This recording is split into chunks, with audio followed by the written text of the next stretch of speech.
Well.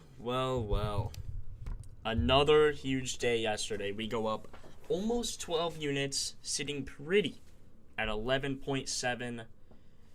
Just what a day. What a run we are on.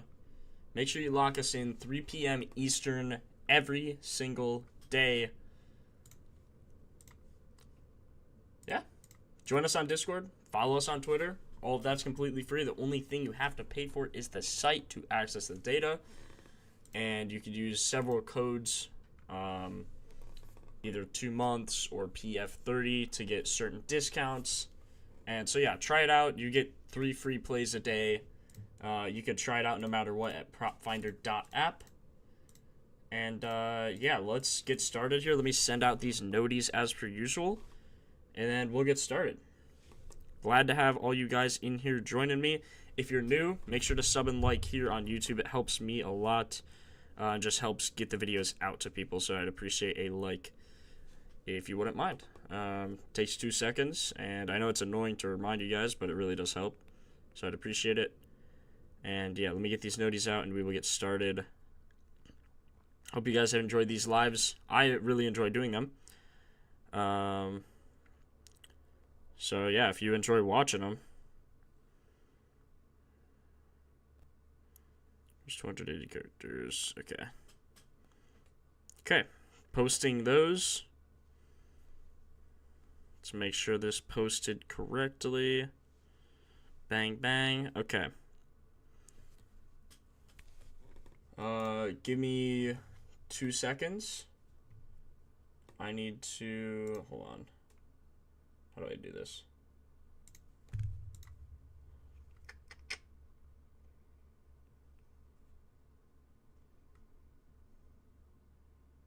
Thought it should be that. Been substance baseball. Appreciate you, Nick. Yo, what's up, Italian? Welcome in.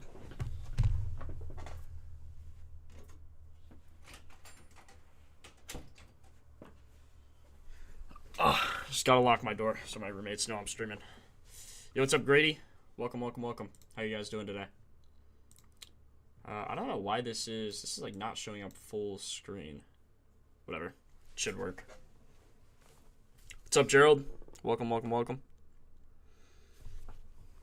my phone on the charger here, and we will get started. Jokic is back. Pretty big news in the NBA today. I mean, we all know how good freaking Jokic is, of course. Yo, what's up, AG? Welcome. Just had some lunchtime to lock in. Yes, sir, bro.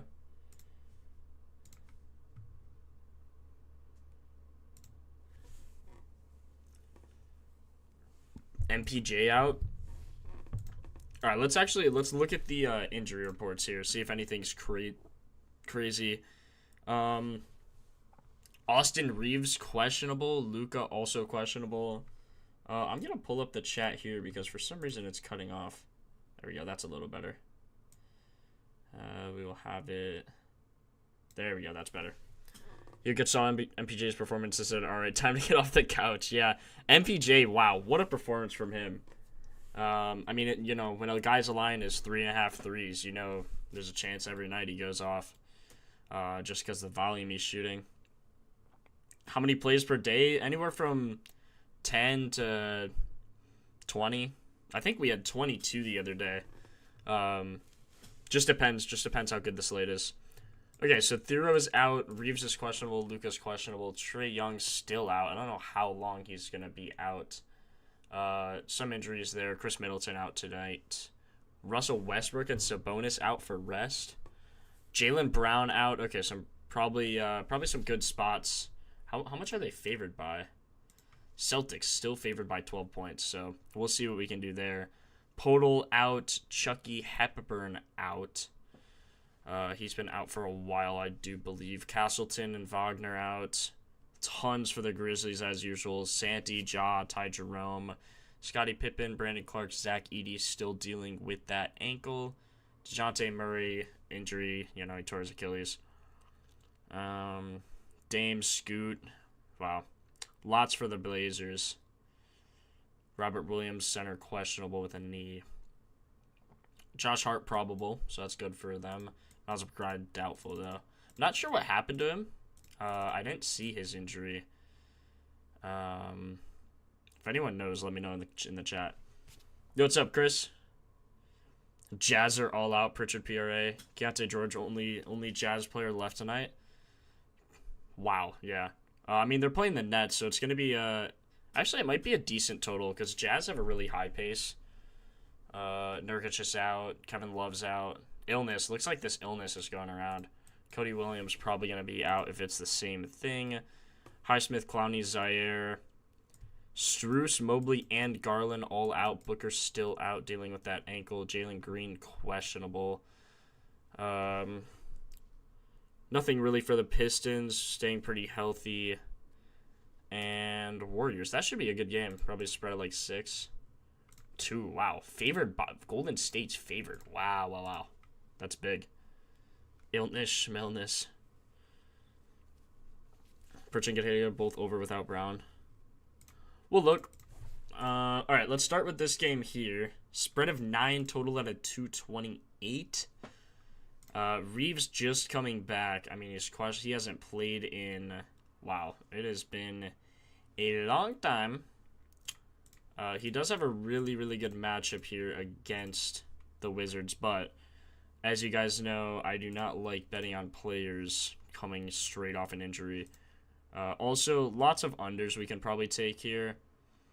Now, with Luka also questionable, usually they list him as probable, and LeBron not even listed as anything makes me think Luka's more 50-50 rather than 75-25 to be out in this case today.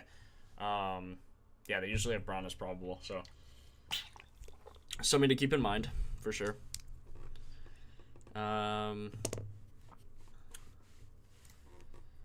Okay, let's take a look at the analysis.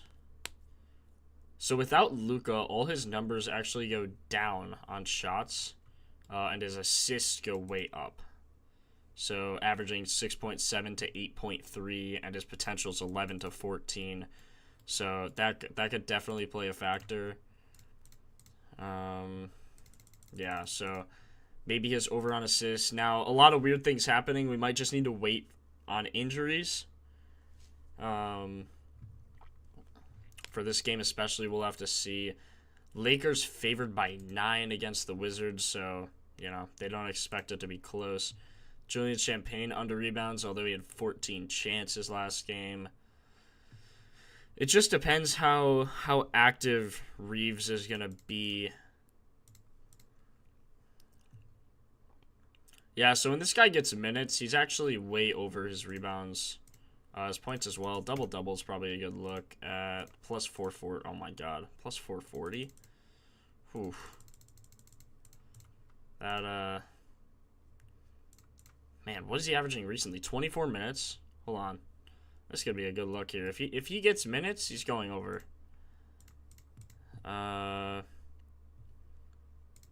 He is a small forward. He might start. Let's look at their lineup quick. Tons of Wizards out. Yep. Yo, welcome. Hope you like the app. Let me know what you think. If you have any suggestions or anything, you can put them in our Discord. DM us on Twitter, anything like that. And yeah, I'm glad you like it. Welcome to Propfinder. Okay, so Chris Middleton being out is pretty big. So Kaishan usually takes that. Where is he usually? They move him around either forward position. Usually plays small forward. Interesting there. They just don't have any data at all without all of these guys. Yeah, I mean, you would think Julian Champagne has to start, or Champagne, however you say this guy's name. You would think he has to start, right? And even last game, he had 25, 18, 32. I personally think he's a good look for a double-double. Now, we don't really know Cam Whitmore. That Whitmore seems to get more minutes. Averages 24, minimum of 18. That looks good just there. Now Trey, obviously out. Chris Middleton. Trey Johnson. So without all these guys, he had 32 minutes. Well, look at the Lakers on rebounds. They don't give up much at all. I think his minutes could be a reason for him to go over, but I don't love it. Kaishan points or threes. We went up 11 units yesterday, Grady.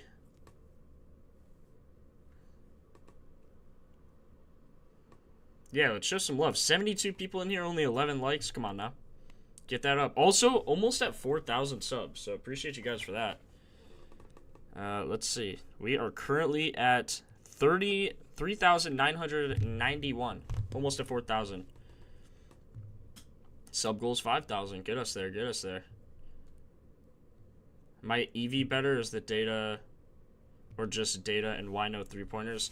I would bet on 3 points attempted, but I don't like betting three-pointers just because, I don't know, it's just a personal thing.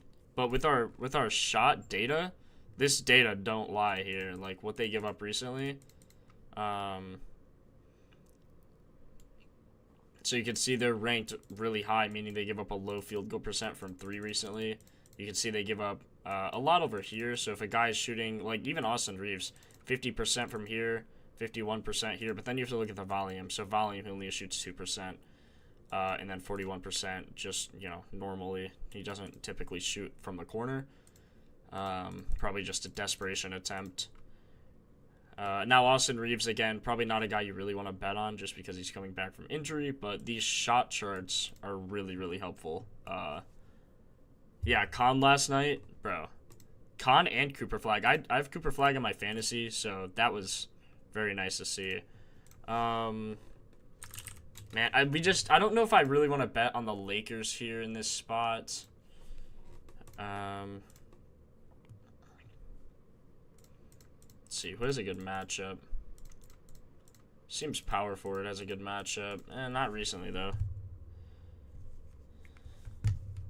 Yeah, I mean, it really just depends if Reeves plays, you know how it works. So he's under in all of these. Should go over, at least get chances. I mean, even in this game against the Clippers, he got 6 shots, 6 rebounds, 6 assists, 6 3-points attempted. Thoughts on RJ Barrett PR? Are they still ramping him up, or is he already ramped? I'm not sure. On the rankings on the top right, can you do 3 points attempted next to 3 points made? It's probably a good idea. I wouldn't mind that. We have a suggestion tab in our Discord, so if you have any suggestions, put it there just so we can keep track more easily. So Kaishan George averaging 33 in his last 5 with all of these guys out. He's averaging 32. Now, this game's not supposed to stay close, so another reason I'm kind of inclined to bet the under. However, with Reeves and Luka questionable, even if one of them are out, this game probably goes the distance. And so minimum here, he's getting 9 chances, right? So let's just see on 30 minutes when he gets 9 chances. He's 13 of 17. So even then, at minus 105, you kind of like the over there, right? Not a great matchup. But also, he could play a different position. He's listed as shooting guard, but recently he's been playing small forward a lot. So if we look at that, a little bit of a better matchup. Let's actually filter him as a small forward. And then we will be able to look down here. They are playing home versus the Lakers. So home team's 50-50 in the last 10. No really conclusive anything there. Now, I'm not sure. It really just depends if Luka and Doncic play. I mean, it looks good from his point of view. With Kaishan here. With starters, he's 3 of 5. So But he's getting 9 chances. I mean, he gets 9 chances. You like those odds there. So I'm going to favorite him for now. Not amazing by any means, but it does look good. Colaby getting... We took him yesterday to get his PA. Now, he also seemingly has a good matchup, although recently he's been playing guard. And to the guards, they're actually better. To point guards, they're not great. He played point guard yesterday. He's also been playing point guard more recently as well. Plays that sometimes throughout the year. Last 5, his matchup looks really, really good. Last 10. So let's take a look here. Without injured, who do we not need? Chris, Trey. So without all of these guys, he gets about 25 minutes at a minimum. So you can pretty comfortably filter that in. Put the starters on there. Points don't look good. Rebounds look okay. Him to make a 3, minus 135. Nothing on him looks great, in my opinion. Now, that's his minimum minutes. He probably gets something closer to 29, 30. But he hasn't here, so not really any data to go off of with that. Let's take a look at the volume trends for this game, see if we can find anything there. I think they're still ramping it up. Look at it. I will, Gerald. I just like to go game by game. See him at least 25, 28. Colaby assists. Don't love it. Kaishan hooked me with boards yesterday. Rip. Damn. Anthony Simons assists. What's up, no bet? Even with his minutes, I think his PR line is too low. Who are you talking about there, Kaya? Didn't look at Paulo. Took Sar yesterday. That was an insane play. We had him for over 8.5. He had dropped, what, 16 rebounds and a double-double? Oh, we took Bub yesterday. Bro, all the Wizards players are like, they all look the exact same. I use a similar defense filter, like, all the time. Like, on every play. Colaby assists. It just means hard to bet on Wizards players outside of Kaishan Middleton and Alex Sar. I mean, not really. It just depends. It just depends who's injured, really. It's kind of with every team. Like, you don't really want to bet outside their main guys, but some guys just have way better discrepancies. Like, look at Champagny here. I mean, we were looking at him. His minutes increase is insane in the last 3 games. Even last 5, he's still getting +5 on the minutes.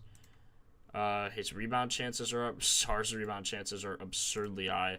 But look, we took his rebounds yesterday. Bang. 23 chances, 17 boards. Absolutely insane. His line's still 8.5.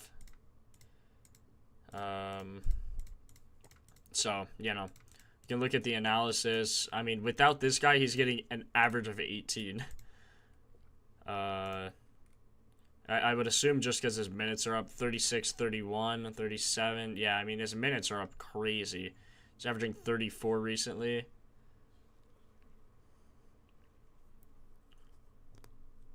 Diabetes cell yesterday. Yeah, that was rough. But it didn't matter. We went up 11 units. I don't really care. As long as we go up, I don't even care. Now, where's this center? We want this Vucevic guy out. So with that, he's getting... I mean, recently his minutes are just nasty. Even against... See, we took him against a little bit of a rougher defense. I mean, Giannis wasn't in, so that definitely affects things. But the Lakers don't have great centers either. They have Ayton and Hayes. I mean, nothing crazy. Now you also have to play, you know, Bron, Luka, Reeves if they all play. So, and we kind of like the under more. Still not really sold. But when he gets without this guy, 3 games without this guy.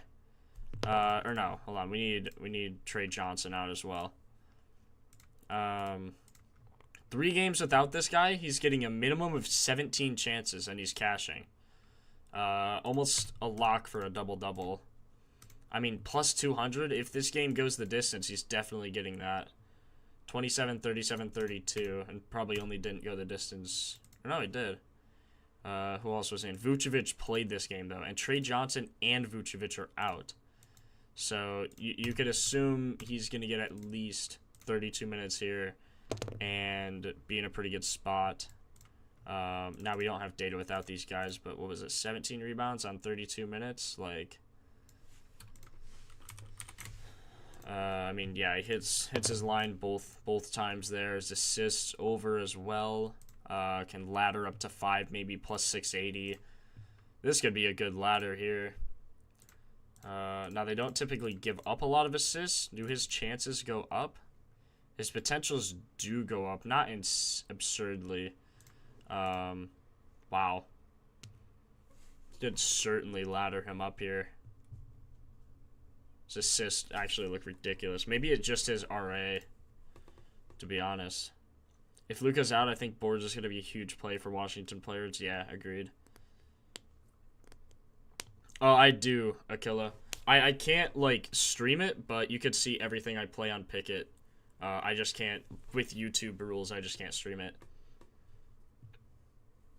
9 games today, yeah, there's a lot, so we gotta, you're right, we gotta keep it moving. So with these potentials as well, now, without Chris Middleton, his potentials also go up to 5. So if we give him 5 on 17, how does his RA look? 5 on 17, his RA, let's see here. RA 90%, and the only game he didn't hit, he had 10. And it was against OKC, which is a rough matchup. Home. See, home 50-50, slight lean over in the last 10, but pretty much 50-50. So that doesn't really play into a factor. 13 of 14 in his last 14 games, which is crazy work. And again, without, not Trey Johnson, but without Vucevic, he's 4 of 4 as well on this line. So it looks good there. I would personally maybe even ladder his assists. He had 6 potentials here, just didn't hit. And in these games, like, I'm not even filtering minutes here. With these filters, he's getting 34, 30, 37, 36. So you could almost certainly filter 32 minutes, and he's getting that, man. So maybe a little ladder here up to 4 or 5 even. I'd be comfortable with that.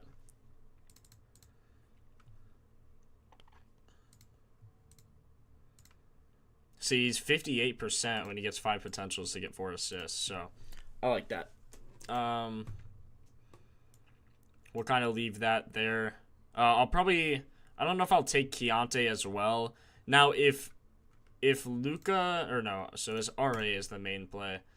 Now, if Luka and Reeves play, you know, maybe go lighter on the rebounds at least. I still probably like the assists if they play, but definitely want to be careful on.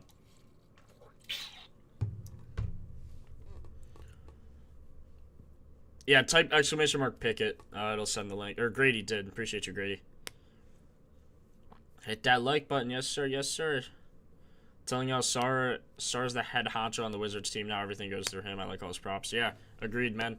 Him, Kaishan, and Kolaby. Some Bub in there, but, you know, Bub's line is only 10 minutes or so. Okay, game here. Over under 216. Sacramento plus 12. So definitely an under game here. Levine, DeMar, minutes are both down.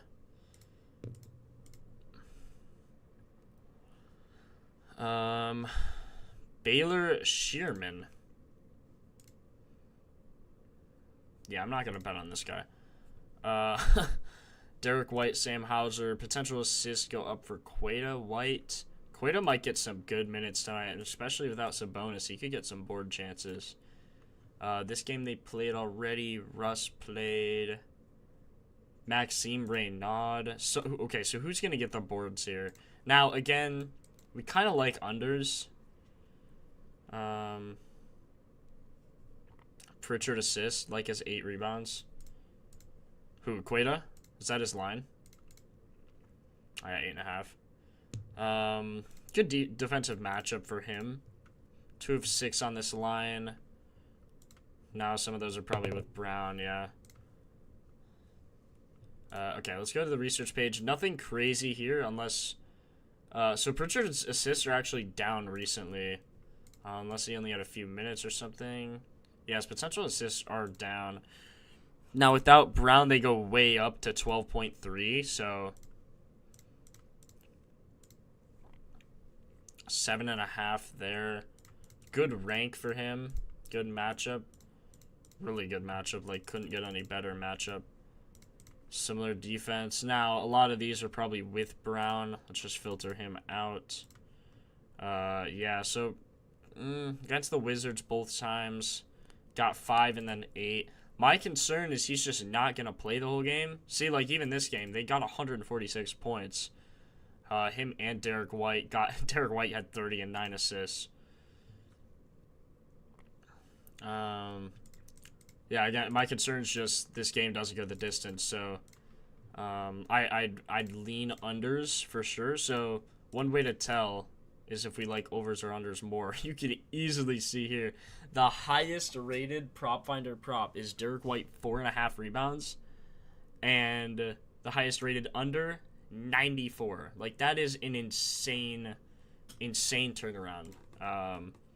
55 is the lowest I've ever seen be the top on any game. So definitely leaning under. A lot of people are just taking their over. You know, they're like, oh, Brown's out, obviously he has to go over. Not necessarily. Now, in this game, to be fair, he shot 25%, so that's rough.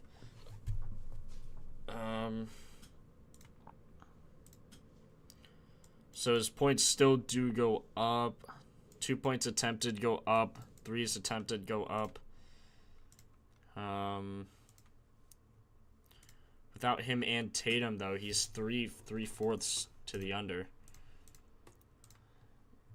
Now his rebounds maybe over look good. Assists look okay. It just doesn't look great, to be honest. Also, my thing is he probably gets close, right? Like, Derek White's not just gonna smash the under, obviously.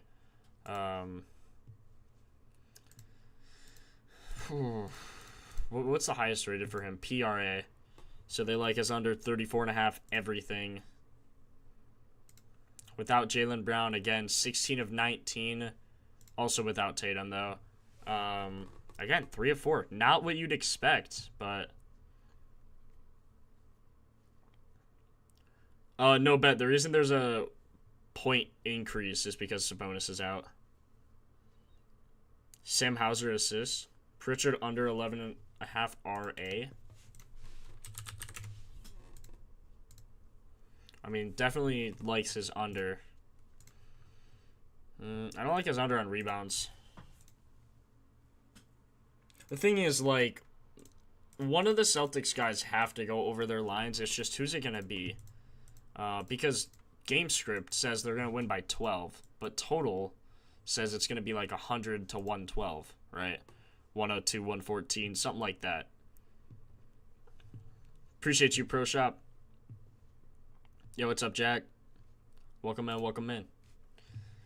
So again, it's just finding that discrepancy there of you know, who's it gonna be, right? So Anthony Simons even maybe his assists without Jaylen Brown, he barely even got his potentials there. Under on his points, 4 of 13, 6 of 15. Yeah, not something I want to bet on there. His PRA under. We could also filter like this. We can do Derek White, Jaylen Brown, and then take the point differential and filter by 12. And then take Tatum out as well. So still 3 of 4 there. His minutes decrease. So he averages 21 points, 5 rebounds, and 7 assists. So, but he also dropped 46 in this game. I mean, they're gonna have to double team him and Pritchard. That's just what it's gonna be. Sam Hauser, Let's see. Are they going to start Welsh, I guess? Or they'll start Anthony.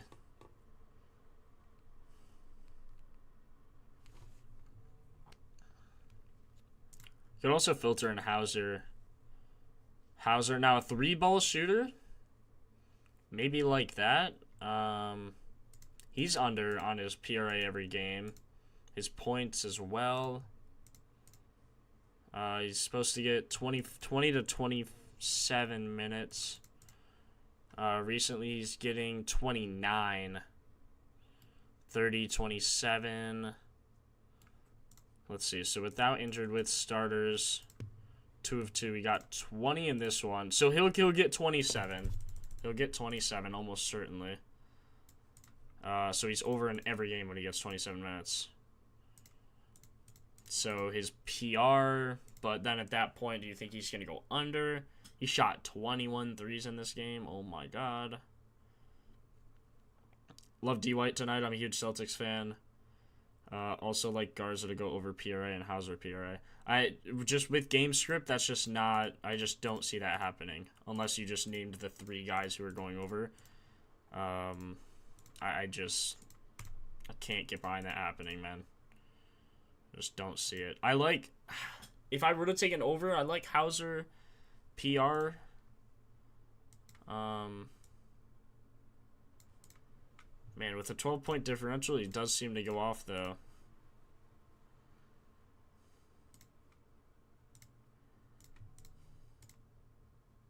I just can't really argue with the Derek White.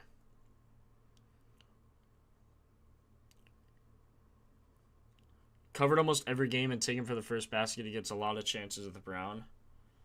You mean without Brown? I could see, like, if you want to take a risky bet, you could even take Hauser for, like, over something on his threes. Especially recently without Jaylen Brown. I mean, he chucks. See, he doesn't, though. He's made, or he attempts 6 threes, just down from his average. In one of the games, though, which game was it? He shot, like, 21 threes. I guess that wasn't this season. That was last year. It was against the Kings somewhere. He had 1,000,000 points. I don't know. Also, not a great defense, so probably more likely to go over. Home. So 60% leaning to the over. Looks good from that point of view. Also 3 of 3. 3 of 3 to the under. So do you really want to argue with that? Also under to the 2-pointer, or the 3-pointer. Getting 2 every game. Hauser assists. 1.5 though, man. I mean, he's plus 102 to go under. Also recently his potentials are up. Took White under 24.5 points. Worth a gamble. Even if he plays 40 minutes, takes 25 shots against a crappy D. Yeah, that's true. I think I'm probably just going to take Derek White under on his PRA because that's what Propfinder's telling me, and he's 80% on the year, and with Brown out, he's still 2 of 3. And he went over because he got 7-9 of 37 and 9. I just don't see that happening. Without Jaylen Brown, look at his stats without Jaylen Brown. Theoretically, he's not going to hit. I do want to see his threes attempted. Let's see how many threes he's chucking up. So he's chucking up, like, 12 threes. So, I just like the under there. I just do. I don't think I'm going to think about it too much. I'm just going to take the under.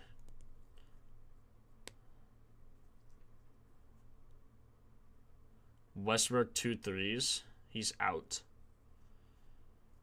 Took Pritchard over 32.5 PRA. Gets a ton of usage without Brown. It's a very good matchup. I mean, someone's got to go over. It's just who do you think is most likely? Like, I wouldn't be surprised necessarily if Derek White went over, but I'm not going to argue with the data of it's saying that without Brown, he, like, never hits. Now, Pritchard, on the other hand, does tend to hit without Brown, as long as he gets his recent minutes, which is like 30-ish. So let's filter that, like, 30 or so. Even last year, though, he was 9 of 16 to the under. 11 of 13 to the under. Without Tatum as well. I mean, I guess he just didn't shoot as much as he does now. Yeah, in all of these games, he shot like 20 times, so. 2 points attempted, 14. Threes attempted, 8. So he's averaging 20, what was that, 22 shots? Over on his assists as well. Okay, so if he gets 22 shots, but we also don't know if he's going to get 30 minutes, I guess. So 30, yeah, he's going to get 32 minimum and, yeah, 21 or 22 shots. So let's filter that in on 30 minutes and see if there's anything to go off of. So he hits his points in all of them. Under rebounds usually. And his points and assists, his line's 28.5. He has a good defensive matchup for overs. 5 of 5 in his last 5. Let's see. Jaylen Brown, without him, he's 2 of 2. 43. 13 of 24. 10 of 22. And you got 8 assists. You got 10 assists here. Him even for a double-double. 371. Who was the one earlier? Sar? Sar looked nasty. Like him, Peyton Pritchard and Sar, maybe over for a double-double. He had minimum 12 chances here. So 12 chances. Just get rid of all this. I mean, he has 2 double-doubles with that, right? So.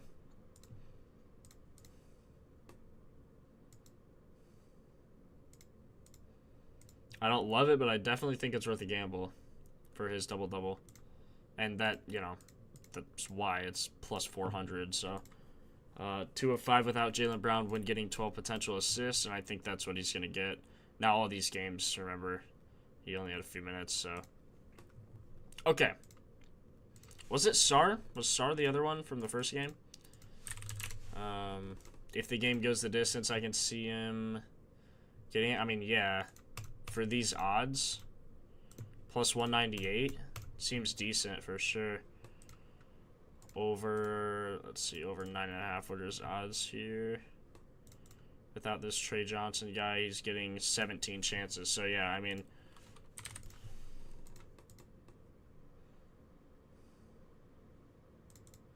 we gotta remember everyone's out. Yeah, I mean, I like Sar as well. I don't think I'd bet it normally. I like his assists more. Just that line for the boosted odds, but we like making double parlays around here. Doing pretty good on them recently, so why not worth a shot?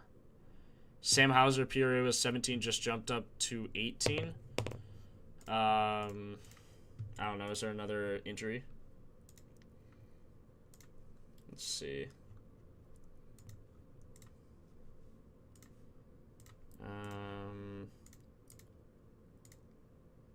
Let me, oops, why is this popping up like that?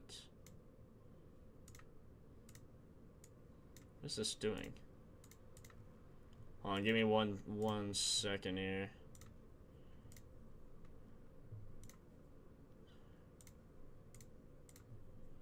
Need to filter that. And, okay, injuries, anything. This is all yesterday. Let me zoom to now. Josh Giddey questionable tomorrow. Don't really care. Jalen Green not listed on injury report, so he's probably going to play. Okay, questionable. Luka Reeves, Denny Avdija, Cody Williams. Probable Jamal Murray, Josh Hart, Jonas Valanciunas. Plans to play Nikola Jokic. TBD. It says TBD Jalen Green, but he's probably going to play. Christian Brown out. Valanciunas probable. Interesting. Brown out's big. Zaire Williams out. Noah Clowney out. MPJ personal ruled out. Hopefully everything's okay with him and his family. Ty Jerome out. We already saw all of these ones. Malik Monk not listed on injury report.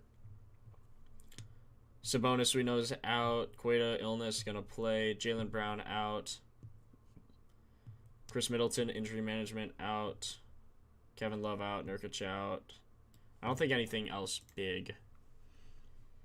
Okay, let me pull up the chat again. 1 second here. Jalen Tyson 4+ assists is plus 106. That's a lock. Also is 25+ PRA. Jake, a question: when you're looking for defensive matchups, do you something a season, or do you, bro? You gotta type in English. So I only look at this season, and I look at all of last 5, last 10, and then just kind of think of an average in my head. Yes, Akila, I post on the Discord as well. So if you're not in our Discord or Twitter, join that. It's completely free. And I post all my bets, not on Twitter, but I post them all on Discord. All you have to do is click verify. I have a video on that, so just go watch the video. Just saves me some explaining. But go watch that video.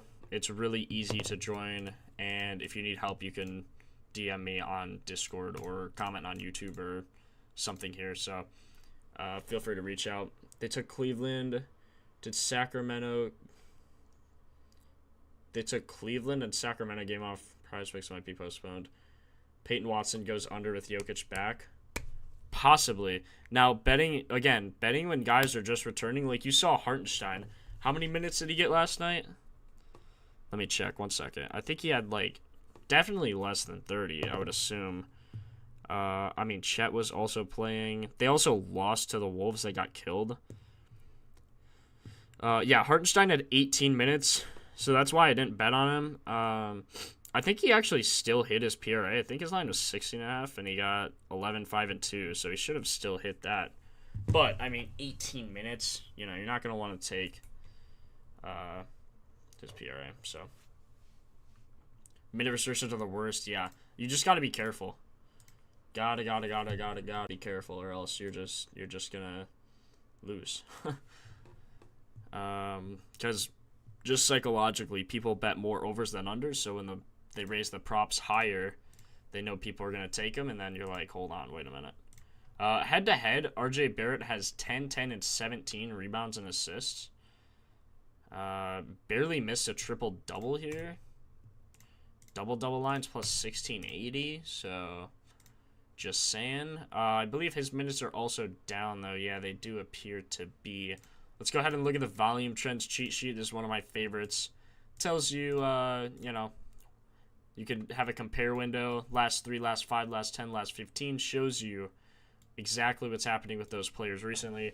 So you can see Sandro up 8 minutes compared to a season average, sitting at 30. You can also see their season average if you should go here. So he averages 22 minutes. You can see he is up exactly 8, which it says right next to his minutes here. Kyle Murray Boyles, Anthony Black, Paolo Banchero, Desmond Bane, Tyus Jones, Suggs. And something good you want to look at is, even if you just get a glance here, you can see everything here with Anthony Black is green. That is good, especially for overs, obviously.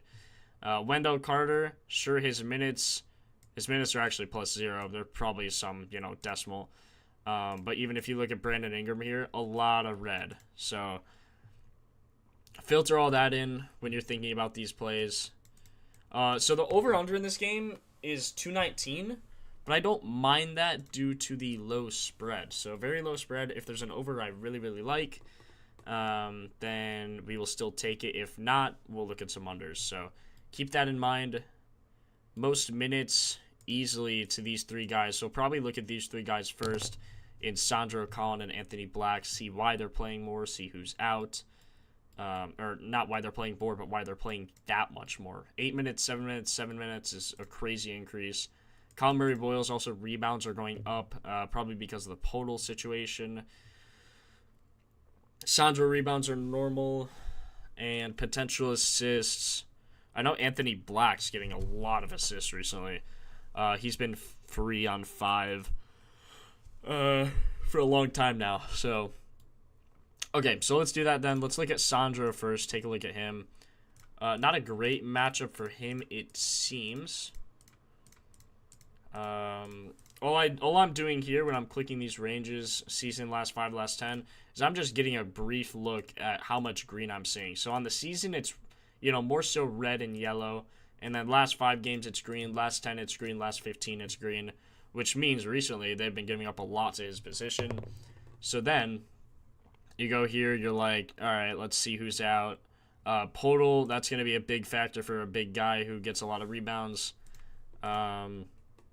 Or just, just a big center who they have to replace him with. I don't think this guy actually gets... Yeah, he doesn't get a ton of rebounds, but either way, you know what I mean. So you filter those guys out. That goes down from 27 out of 47 to 17 out of 26, which is still a big data sample. Go to his average minutes here. You can see they've ramped up. And then he's been down at 24, so you can expect somewhere 24. I usually look at his last 5 as well, just typically, just without those guys, see where he's sitting. It says 29. That's kind of a bit of a skew. So I'd give him a minimum, again, of probably 24 minutes. You could also look at the analysis. You can see his minutes are up without both of these guys. And just about what I was saying, 24.9. So I'd leave this at 24. See what he does then. 10 of 14 on his points line. Has a good matchup. You can also see they are away at the Magic. So you can scroll down here, look at away. And away is leaning slightly over in the last 10, slightly under in the last 5. So not a really big discrepancy there. Sometimes if that's over 100%, you just take it immediately. You know there's a discrepancy. Especially, so you look at power forwards with a line of close to 10.5 if you want to get really down nitty-gritty to it. Peyton Watson had a line of 12.5. He got 15, so he cleared the over. 13.5, he got 19, so he cleared the over. 12.5, he got 21, so he cleared the over. 11.5, he got 12, cleared the over. 8.5 got 12. 8.5, 0, 0. So, yeah, lots of things you can look at to determine how many shots, how many points, how many minutes, anything that this guy's going to get. So now, once I think I have a good, vantage point on his minutes, I'm going to filter without injured and with starters to see what he's getting, what he's actually getting. And then I'm also going to take those minutes out. So I remember 24 is kind of what I'm thinking. With this, he's getting, 10 at some points, but recently he's getting 29. So I'm going to go ahead, filter that back on 24. And then see his attempted field goals. So 9, 10, 8, 8. That number is right. The second one down, so you see his minutes, the field goals attempted and made. So you'll see a minimum of 8. Rebounds don't look good. Maybe his assists. Seems to only get 2. And then you can see rebounds, assists, double-double, everything like that. Probably his points are the best. But he gets 25 minutes and shoots the ball 8 times. So then you filter in that. And now without all these guys, just to get a bigger sample size, you can look at it. And it's back to 10 out of 14 when he gets 24 minutes. So probably a good bet here. But that's kind of what I go over and how I do everything on stream. I just do it really fast and kind of don't really explain, because I've done it a billion times, but I like to explain for all the new people in chat. Can't wait for Nick Kurtz. Oh my god. You guys are so down bad for baseball. I mean, so am I, but holy. Do you plan on adding a feature that shows the type of player they are and how defensive matchups versus them? Example, spot-up shooters versus teams. I mean, we could. One, it would be it'd be very time consuming, and I honestly don't know how much of a difference it would make. I think I think what we have now with injuries and everything helps. We get that question a lot, and I'm not sure if Jose wants to add it because that's a lot of time on his plate. Like the similar defense, you just go in and filter how much they've given up and everything, and the continuous like how much they're giving up, like just averages. When you have to filter similar players, then you have to like make a massive chart and have a ton of similar players in a data sheet.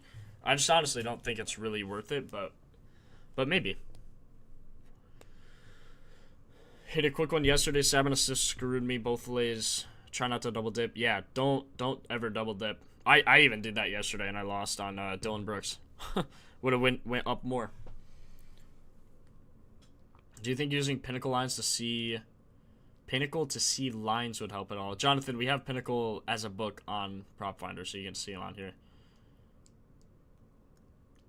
Tyler O'Neill opening day blast going for 7 years in a row. That's insane. I think Harper too, right? Harper had a streak on that.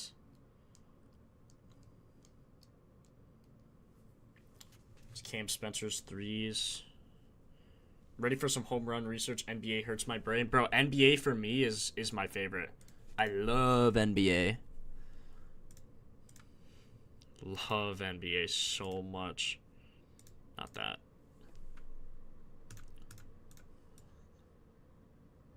Also, he probably gets closer to like 28 minutes. So maybe closer to 10 shots. We can filter that in as well. 14 of 14 when he gets 10 shots. Yeah, we love that. We love that. Now these lines, he went under. He shot 1 of 4 from 3. 0 of 2 from 3. If he makes a 3-pointer, seems to go over. Take a look at the shot chart. Yeah, they give up a lot of threes. His volume recently is good as well. Also, you can look at the shot chart here. So, last 10, they've been good. Last 5, they've given up a lot in the paint, and he shoots 33% volume there, 39 on the season, and makes 71% of his shots from there. Appreciate you, Pro Shop. Ray, exactly what I'm doing.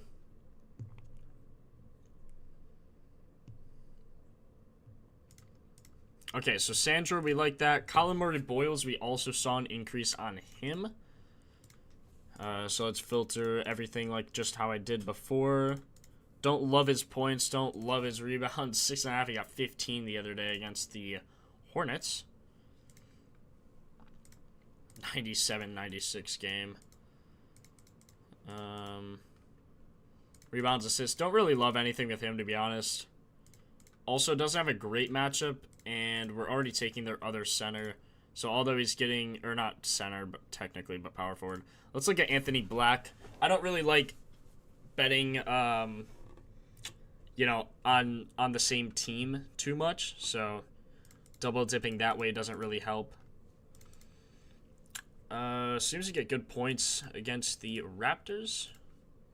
Got 27 here, 17 here, shot 6 for 17. So he's shooting a lot, especially when Wagner's out. His potentials go up to 8.2. He averages 5 assists without Wagner. They still aren't moving his line, which is interesting.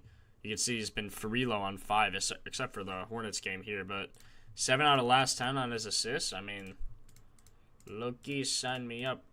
Sign me up. On a similar defense when he gets decent minutes. Hold on. So he's getting 31 on the season. Last 5, he's getting 37. He, coming off 2 days rest, in his last 20, he's getting 34. You could say definitely a minimum of 32. Oh, sorry. I need to, let me add the props. Sorry, guys. I will right after Anthony Black. I don't want to lose my train of thought, but yeah, that's my bad. It's not automatic. I have to add it. If you see that happen, just start screaming at me and I'll do it. So again, a good matchup here for him. Without Wagner, his assists go up to, you can see about 8. With starters, he's 5 of 6 on this line. The only time he missed was here. So, and again, he only had 6 potentials. He should get, what did it say, 8? Yeah, should get 8. And on that, he's going to be 4 of 4.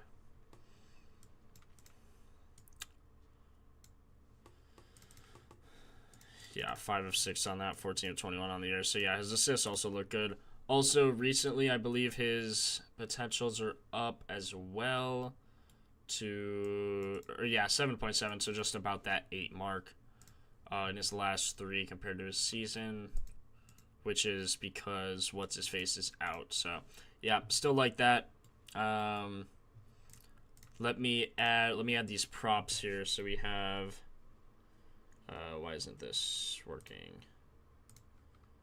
Edit, here we go. Okay. George over 5.5 rebounds. Sar over 2.5, 3.5. Kind of a ladder here. 4.5. I would take him up to 4.5. I wouldn't do more than that. Assists. Again, when you're laddering, go light on it. I just think there's some value. I think his 10.5 line on RA is probably his best bet. White under 34.5 PRA. Pritchard double could be a. I'd use a bonus bet on that. Sar double as well. I have his under here. Obviously, that's not what I mean. My God, this guy's name. What's his first name? Like Sandro. Sandro over 10.5 points. Black over 4.5 assists. Okay, that is updated now for you guys. Yeah, again, just yell at me if that's not done. That's not Nightbot's fault. I apologize, Nightbot. Okay. Again, leading overs rather than unders. Even Propfinder agrees with me, which is always a good sign.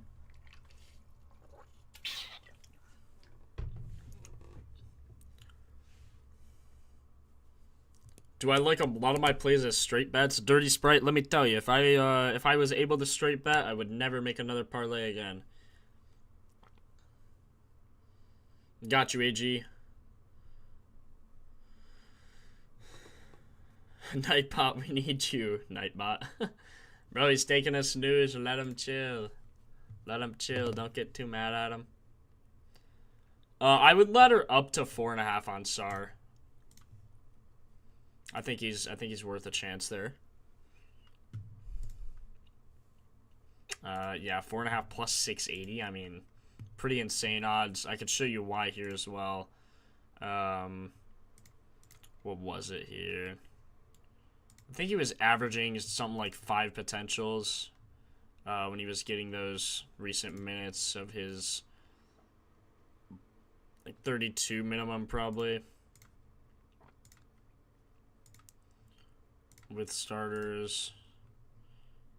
So I have 13. So yeah, he should get 32-ish. I believe that's what he's. Yeah, I mean he's averaging 34. So if he gets 32,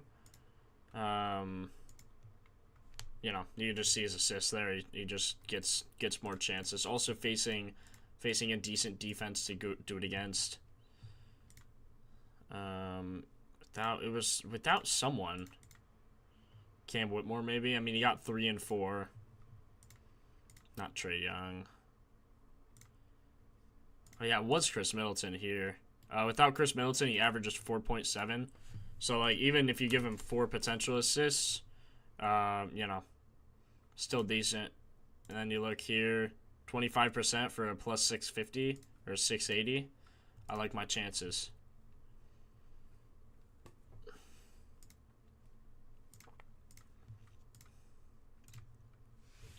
Jacoby Walter to get an assist, minus 185. I need to add.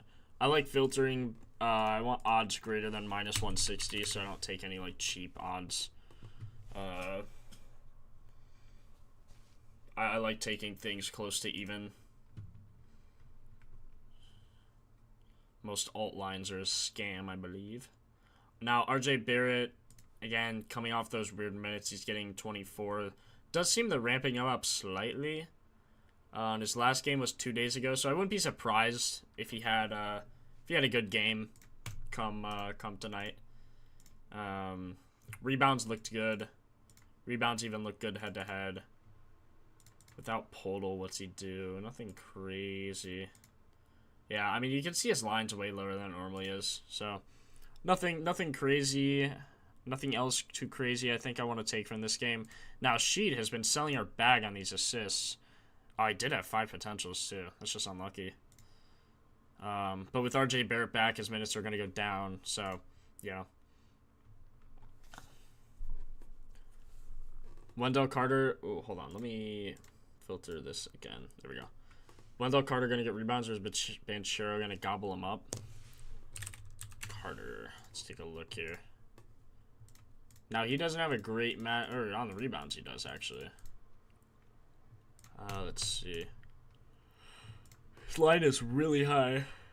Also, I believe this is the game. So, against, you can see centers at home versus the Raptors. Look at this over. Cat just had 22 rebounds. I mean, without Podol, they literally can't grab a rebound to save their life. Zubac had 14. Ayton had 13. Quentin Post had 7. Maxime Raymond had 7. Donovan Clingan had 7. Chet Holmgren had 10. And Cat had 22. So, even Wendell Carter might be worth a double-double look. Just because Podol's out. And with Wagner, I bet his chances are up. They're not. This is why you always check. 14 minimum. In his last 5, he's getting 28 minutes. You can also see his numbers jumped because they know, the books know that he's going to get more chances. His line's usually 6.5, I believe. So he's getting 29 minutes usually. You can also check without injured with starters. He's getting 30, 35, 33, 27. And my guess is they just were winning by a ton. So, filter pretty easily here. 29 and then 14 chances and just see what happens. On a similar defense, you can see he got 8, 8. Here he got 12, 10, 9. Man, I really like him for a double-double, and I bet his odds are... I was like betting their... or guessing their odds... Oh, what am I going to guess here? Plus 1,200, maybe? Plus 410? Ooh. I don't know about that one. Let's see, without... Okay, so he's... Oh my god, he's 50%. Even with just that. Yeah. Yeah, we like that. Give me the starters as well. 1 of 2. And in this game, he had 6 against Cat. I assume Cat had 8. Josh Hart had 6. Mitchell Robinson had 9. Yeah, there's no chance for him. So, yeah, Wendell Carter, his boards, really like his boards, especially with the recent history. And I like him for a double-double. I did favorite that already, so... building a nice little double-double lay here. Wendell Carter, Sar, this is bugging me, so I'm going to change it. Sar, Pritchard, and Carter. And all from different games. We could try and get 1 from each game. Can you imagine how crazy that would be? Way off, yeah. Bruce Brown, 2.5 rebounds. His minutes are going to go way down, Veravon. Just so you know. I thought the same thing yesterday, and I saw his minutes with everyone who was playing go way down. Now, hold on here. Spread of 2, game total 231. This is a great game for overs. You can see that when we filter unders, it's only a 70%.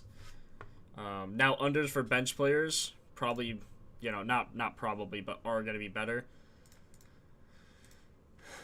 However, their lines are going to be lower again. Bay PA, Zion, rebounds, double-double. RJ Barrett, points. No, I'd be careful. His minutes are terribly bad. He's just coming off injury. Now, I wouldn't be surprised if he goes off. Don't get me wrong. I do need to say that because he's played a few games back from injury. He's been looking okay. He had good potentials last game on his RA, but I don't like it. I just don't like it. I don't like betting players. Like, even Giddey. Giddey was questionable, and then he's like, yeah, no, I'm not going to play. So even, I mean, when guys come back from injuries, like, this is a very physically demanding sport. You know what I mean? So, I'd be careful betting guys who are just coming back from injury. Even Jokic. I mean, Jokic is a tough dude, right? Obviously, we all know that. But don't be surprised if he gets, like, 20, 22 minutes tonight.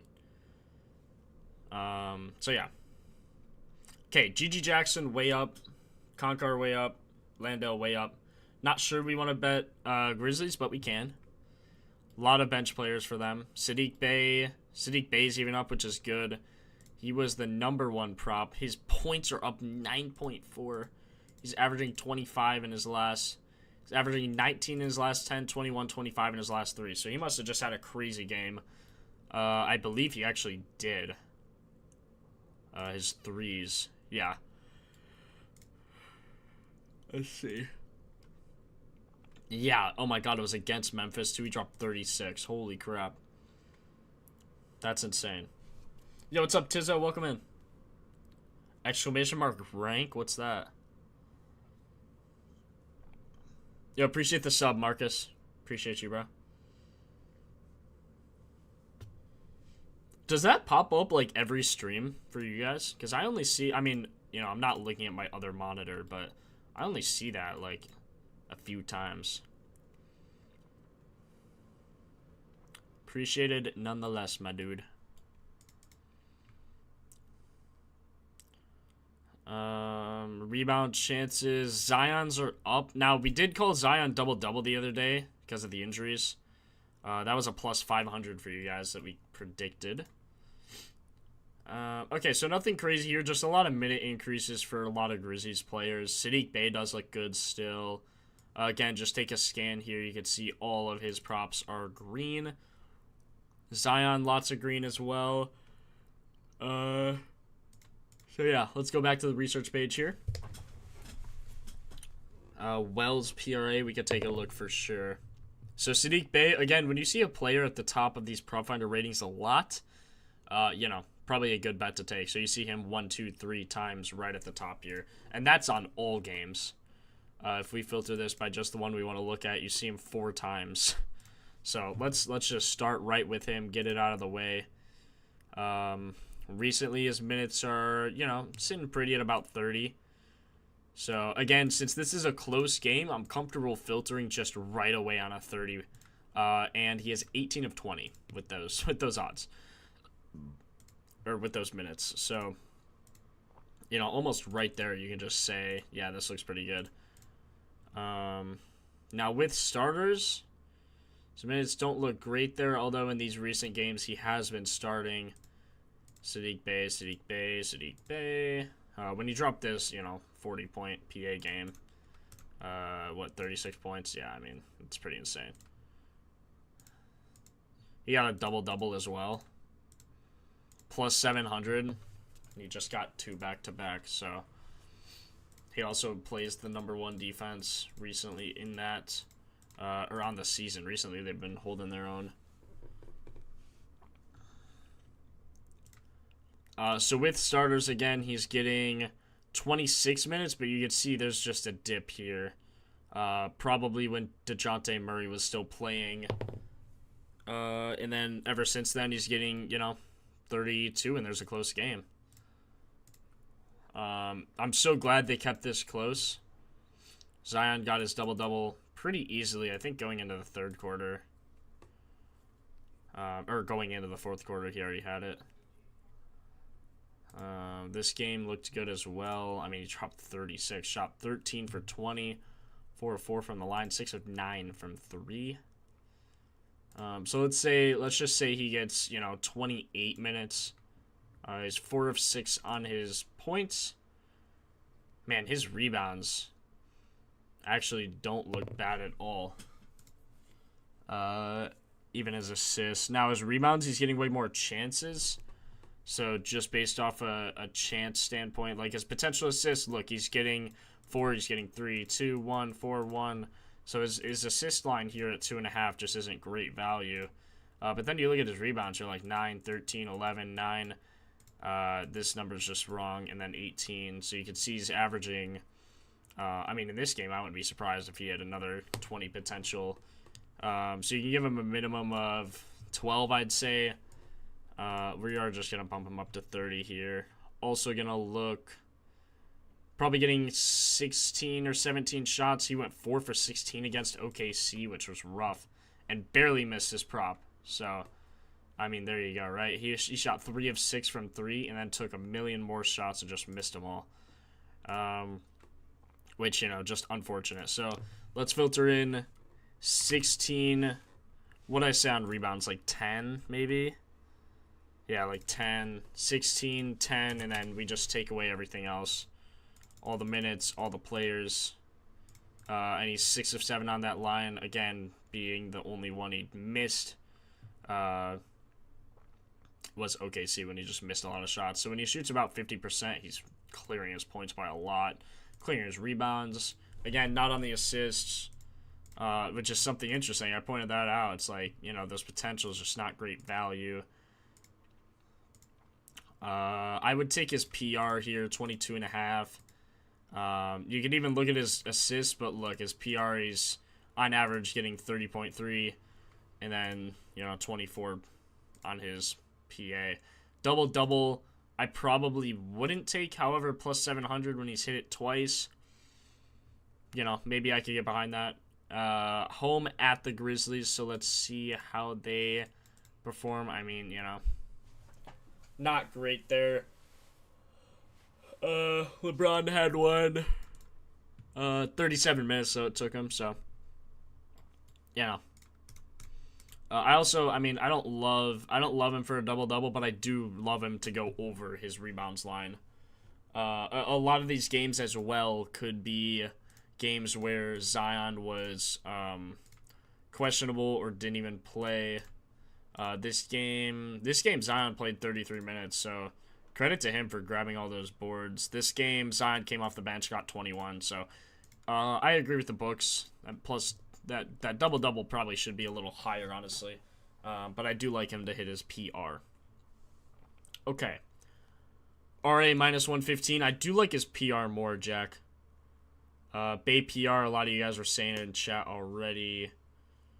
Cell, appreciate you. Bay 2 threes. I wouldn't be surprised if he got threes. What about his threes? Let's look.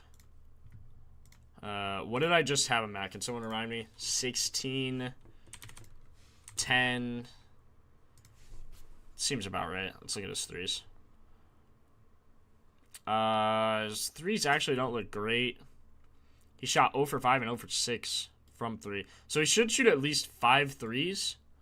I don't know exactly what his percentage is, but if he shoots about that, he should. What's his line? 2 or 1.5? If it's 1.5, about even. About even. You could probably take that. Let's filter it when he shoots 5 threes. 73%. So I don't know. I can't bet threes, man. I just can't. Well, Grizzlies do have a rough defense.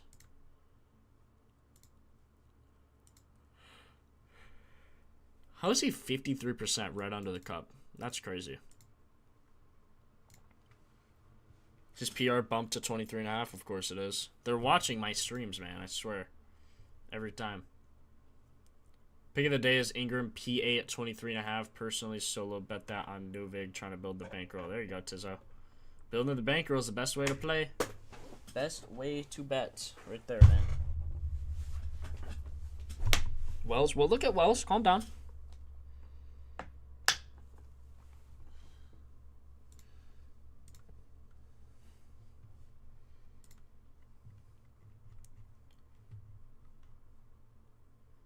Petrovic rest. Doubtful for Saturday. Dang. Pritchard double-double. Yeah, I like the odds there. What API am I using? I don't know. I don't know if I'm allowed to say.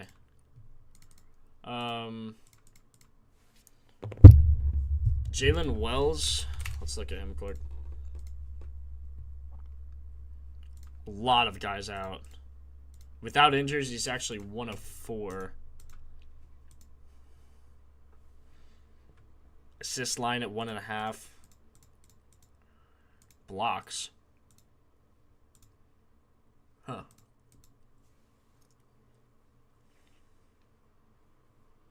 Spencer double-double again. We can definitely look. Let's actually look at the Grizzlies volume here. Just for a sec, see what we want to look at. Just makes it so easy, man. Like, this volume trend is actually insane.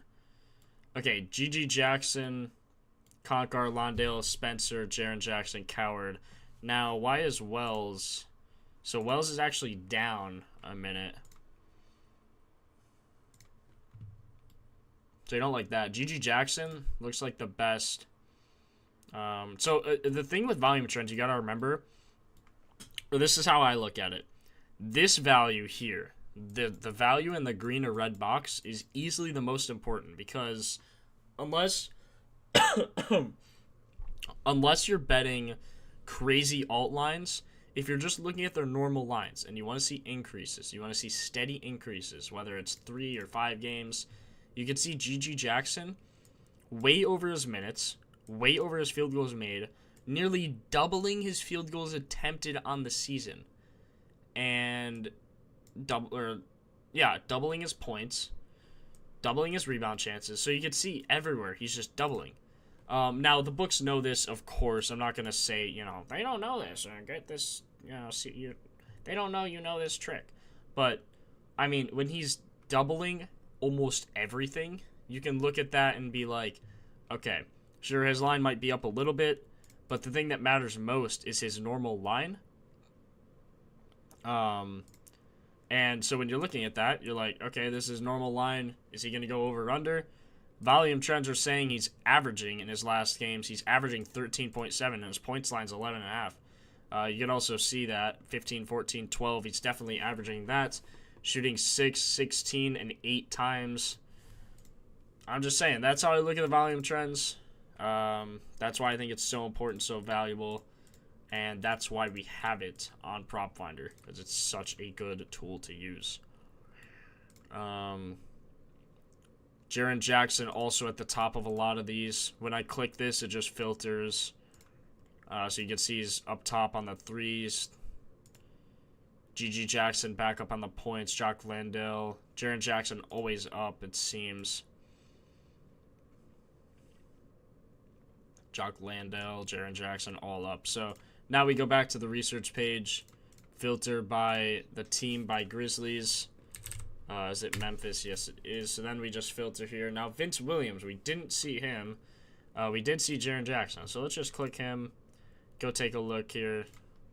Look at an analysis without all these guys. So in all games, without all of these players, his rebound chances are 19.5. Potential assists, 5.5. Points go from 19 on the year to 26. So he gets nearly 6 more points a game without these guys. Also, head-to-head, he's 5 out of 6. I mean, without injured, you can see he's getting 26. I mean, I really don't know what more you guys want from me here. Just insane stats. Now, Zion being back, if Zion wasn't back, I'd 100% take Jaren Jackson to get a double-double. Even still, plus 930, definitely possible.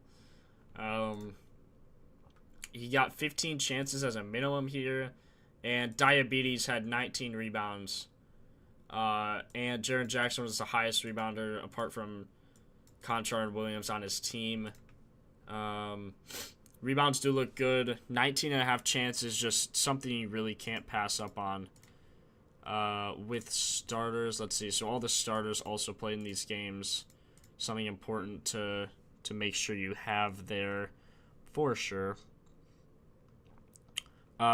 His average, in 2 games, when you see an average of 19.5, it's like, yeah, that's insane.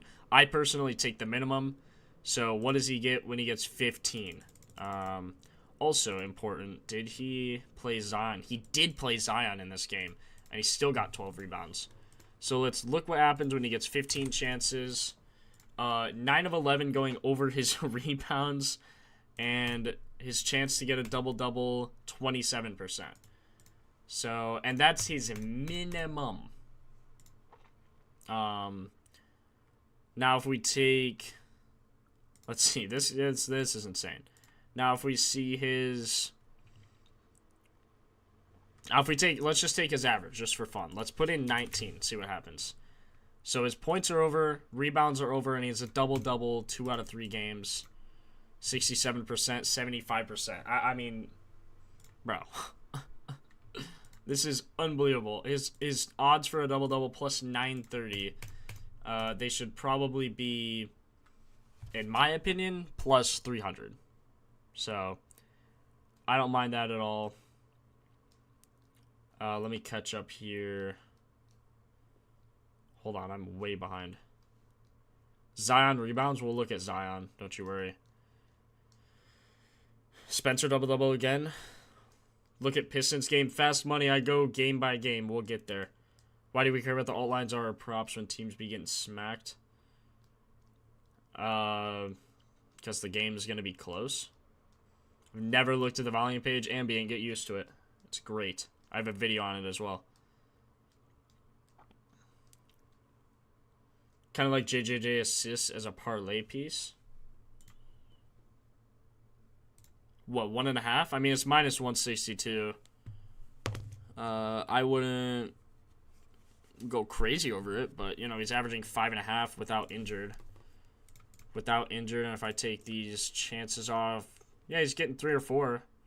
Now, these potentials aren't in, so you could assume he got 7, and then you just take all this off. When he gets 7 potential assists, you can see he's 5 of 5. I can see why he's minus 162, 92% on the year. So, love Draymond PRA under. We'll take a look, don't you worry. Spencer. A lot of you guys are saying Cam Spencer and Landale, so I'll look at that. But I really like Jaren Jackson. I mean, again, we saw this line. It was just 5.5 the other day, or 4.5 the other day, and we took it, and that's when he got a double-double, I believe. Or maybe, no, he got 7 against Houston. That's right. He got 7 against Houston. Now, he had 18 chances. Oh, my God. I had him to get a double-double, too. I'm definitely taking it again. His chances are just unbelievable. And he just did it. He literally just did it. Now, when he gets 32 minutes, what are his rebound chances looking like? Without some of these guys, I mean, Edey's got to be out of here. He gets a billion boards. That's all he does. As a Purdue fan, I'm allowed to say that. I mean, yeah, it's absolutely ridiculous. So he's averaging 7, and you can see 1, 2, 3, 4, close in 5 games, close in 6 of going over. Santi as well. See, he's averaging a minimum of 12. I mean, he should easily go over. So, yeah, I'm going to take that. Good parlay piece for sure. Pritchard, Carter, and Sarr. Good as a round robin. Yeah, I think that's fine. What are the props? Who's George? Kaishan, yeah. Kaishan George, the one on the Wizards here. Oops, sorry, I have this filter on.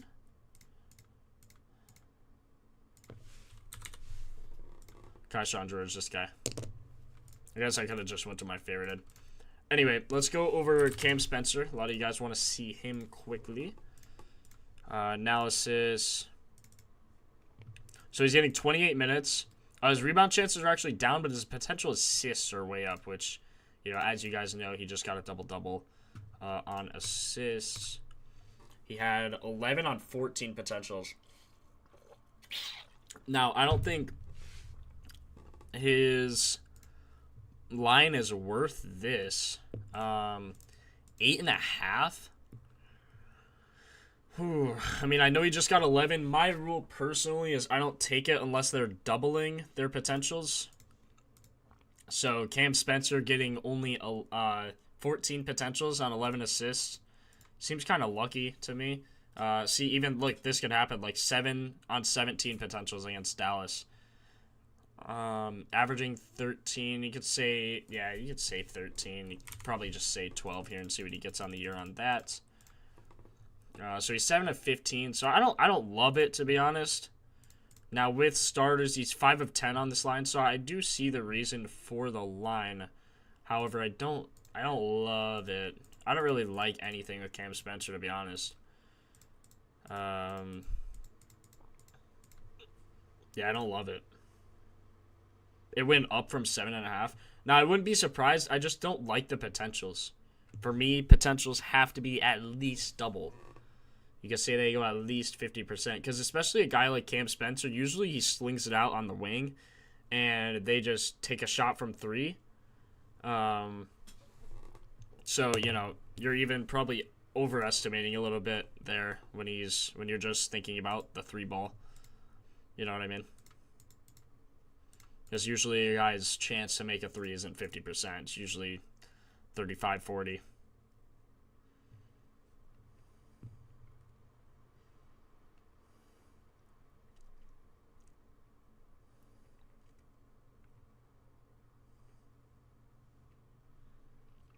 D'Anthony Melton 3, Vest Messi rebounds.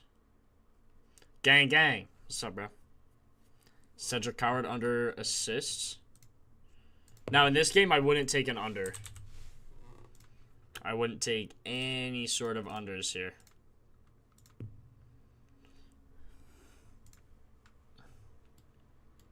His potential assists are slightly down. Nothing crazy, though. Like, say he gets 5, he's 50%. Now, they do seemingly have a good defense recently.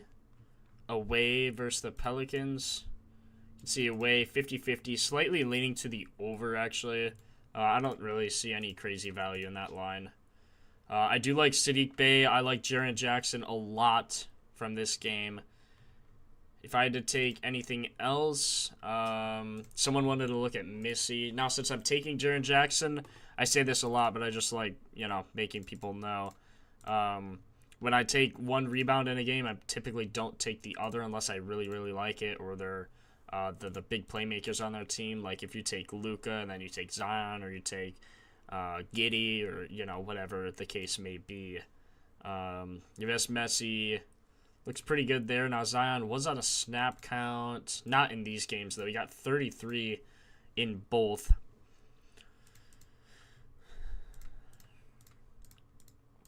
Giving up a lot of rebounds recently, too. So, home versus the Grizzlies. Home is 50%, 62% to the over in the last 10, 86% to the over in the last 5. Derek Queen and Missy both went over recently. But again, I'm taking Jaren Jackson. I don't mind it, but I don't love it. But since I'm taking Jaren Jackson, I won't be taking that play. Lots of green here, though, in this game. Vince Williams, even. I know he's a guy that a lot of people like to look at. 8 rebound chances as well. Now, we don't really want to bet on rebound chances. Also, bench players, you'll notice they get more time without all. Just because, you know, when some of these guys are out, the starters are playing like Ja or Santi. So, without all, he's played 9. So, let's see. Without injured, 5 of 9 on rebounds. Looks pretty decent there. What are his odds for a double-double? Plus 2,700. He only has 1, 2 in the last year.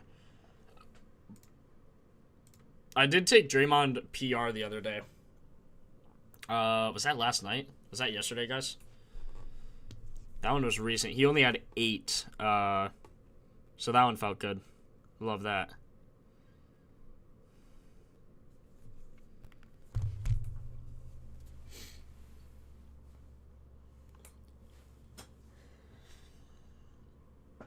What'd you take for Jaren? Oh, sorry. Let me add everything here. What did I end off on? Carter, maybe? Star double-double is what I should have ended off on. At some point, I'm not going to be able to add more props just because it overflows. Let's see. I said Pritchard double-double, Star double-double. What was the other one? Wendell Carter. Yeah, I'll say Carter double-double.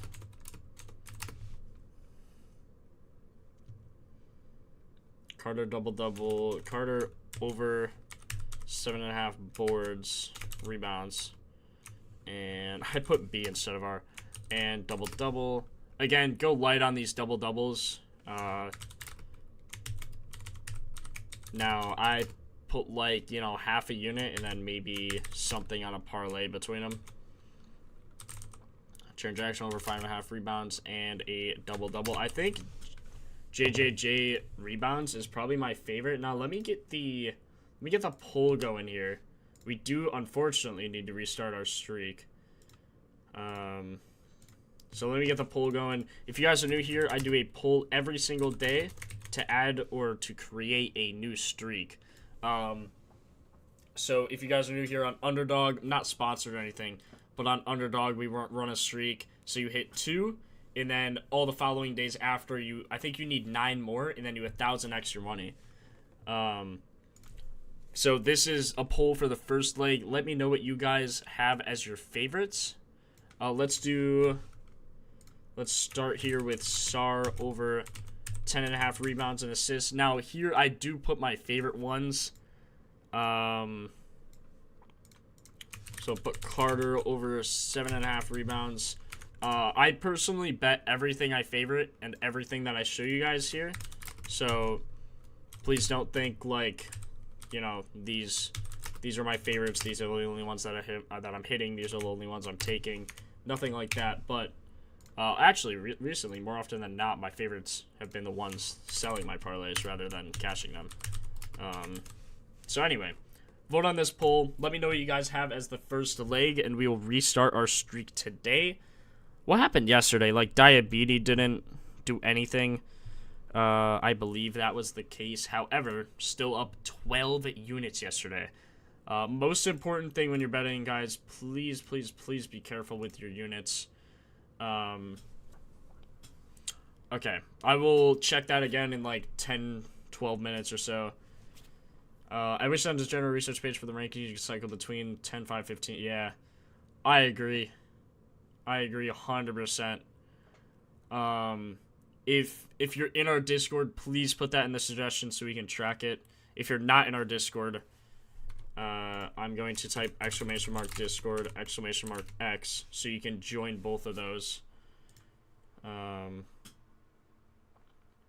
Is Nightbot going to wake up and do that? There we go. I'm also going to pin, I don't know, I haven't done this before. I'm going to pin our Discord. So if you're not in that, make sure you join there. All of it's completely free. If you get DM'd by anyone from our team, it's not us. Please be careful with scams. There's nothing you have to pay for on our Discord. All of it's free. The only thing you have to pay for, anything to do with Propfinder, as of now, is the site. So please don't get scammed. Don't reach out to any DMs. If you reach out to us and we message you back, that's fine. But we will never contact you first unless previous mentioning of us contacting you. Like, we say in a chat, I DM'd you a screenshot, I DM'd you something, then that's us, of course. But just be very, very careful, please. We've had lots of scammers, and unfortunately, there's nothing we can do about it. They use different accounts, and they just go in and ruin everything for everyone. So now we have to, like, ban 1 billion bots a day, and it's super annoying and stupid. So if you're a bot in the chat, I hate you. Anyway, 7-point spread in this game, 224 over under. Is there anything else you guys wanted to go from that game? Yeah, there's a lot of those, Grady. There are a lot of those ones.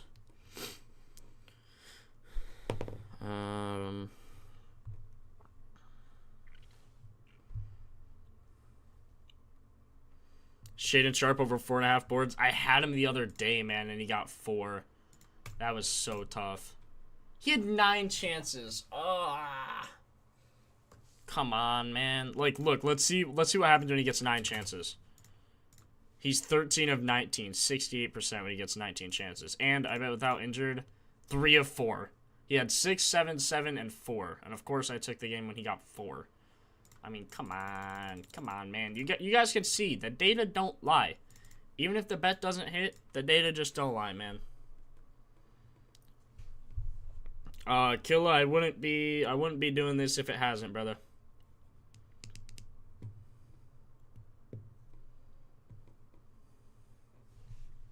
This is possibly the worst song I've ever heard in my life. God, Cardi has been so bad recently. Okay. Anyway, let's take a look at the volume trends here. Volume trends, again, one of the best, if not the best cheat sheets of all time. I'm trying to think of the other ones we can use. We use the lineups, we use the injury reports already. Odds discrepancy, to be honest, I don't use it too often. Just because personally, the amount of sports books I can personally bet on is so limited. But, you know, very good data here. I just don't have any sports books filtered in. And it's crashing my site. Hold on. Knicks Blazers actually could be a very, very interesting game here. Brunson assists. NFL, I will. I always do. I haven't actually picked anything yet, so I can't, like... but I will. I post automatically on Pickett when I make a bet. It automatically posts there, so you can see everything I take. And you can also see, since I started streaming last Sunday, we are up 30.15 units, which is absolutely insane. If you type ! Pickett, you can see that. You can follow me there as well. I also posted the Discord, so I have a tutorial there on how to join the Discord, and then once you watch that tutorial video and you join our Discord, go to hashtag Jake's Picks, or actually you have to go to hashtag Roll Selection first, and then you'll see a green box with Jake's Picks, and you'll be able to see me there. Oh, Jason, I guarantee that Klingon's double-double looks pretty good. Now, against Cat, I don't know. Mitchell Robinson minutes up. Josh Hart minutes up. Klingon minutes up. OG minutes up. Queen over 3.5 assists. I did not look. Let me look at that quick before we move on. Queen over 3.5 assists. His line's 4.5. He's minus 162 to go over 3.5, so I assume he looks pretty decent. Why is his assist line so high?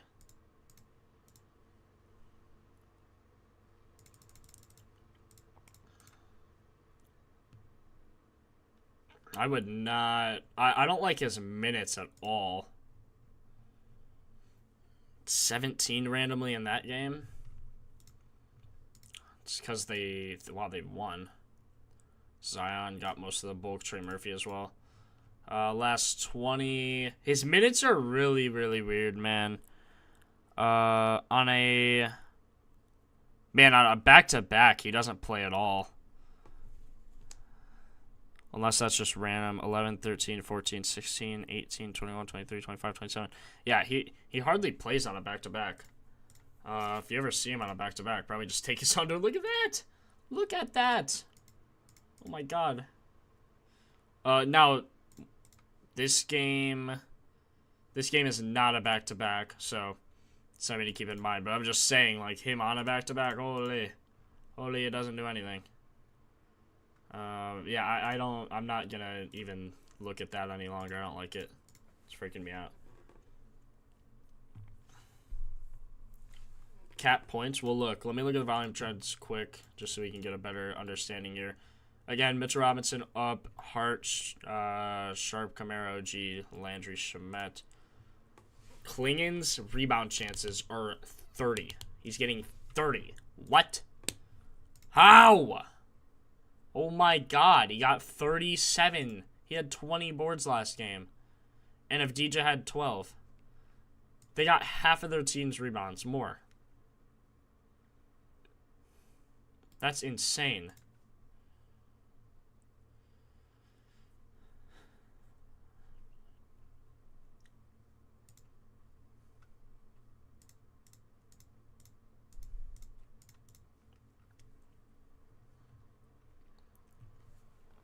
Klingon, let's see. So he averages 23 without all of these guys. Now, if DJ might play...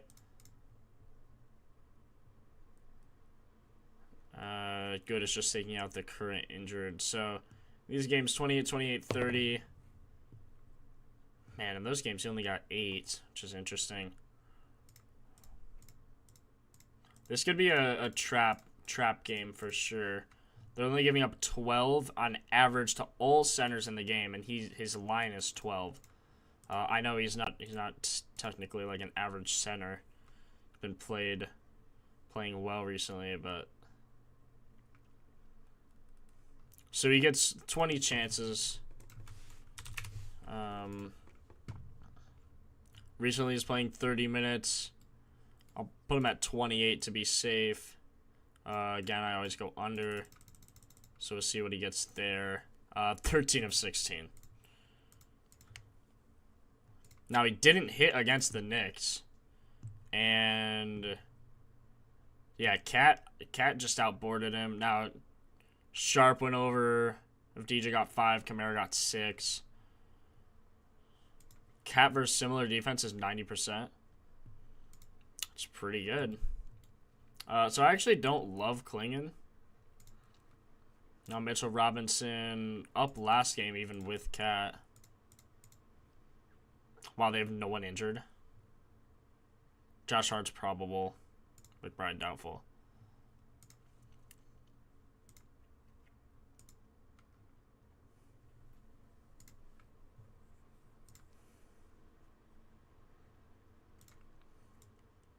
Let's give him like 20. 19. So yeah, with 19 he's getting a double-double. He's also hitting his boards. Or I guess not a double-double for him. He hardly ever hits his points. But he's getting his rebounds, 9.5. Should get that. Now, I don't know if I really want to bet overs here. Spread of 7. Game total 224. Wow, he hasn't made anything unless he shot 100% right under the cup. Oh my god, that's all he shoots. Right under the cup. 1% from here? That's insane.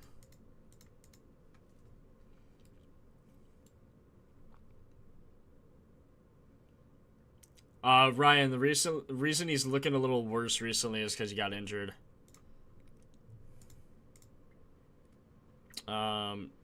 Not like coming off an injury, but kind of on a minutes restriction most likely.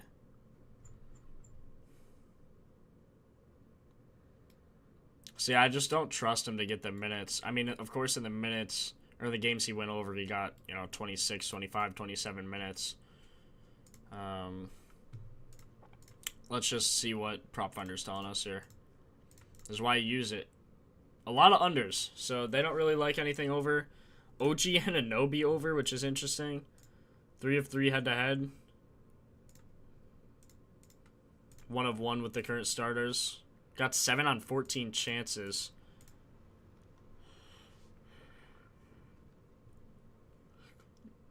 Let's see, Cat got 11. Mitchell Robinson got 11.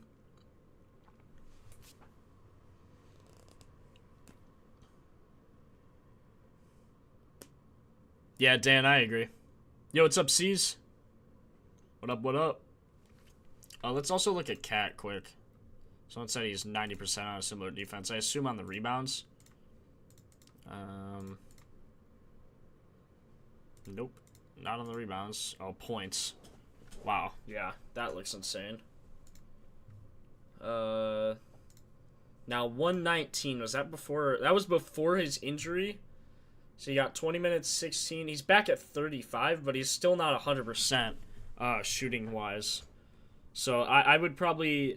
I might just stay away from this game. This game seems really trappy. Weird spread, weird game total.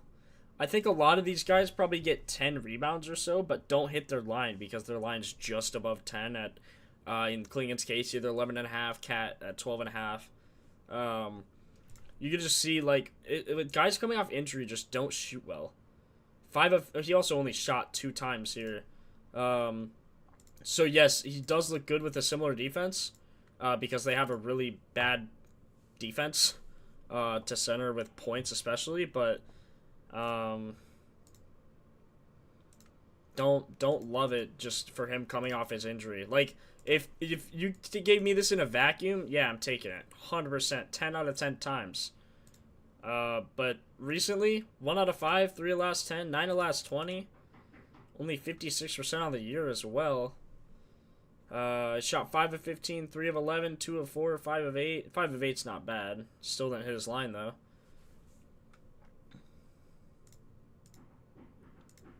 And that was with starters. So 42% on the year.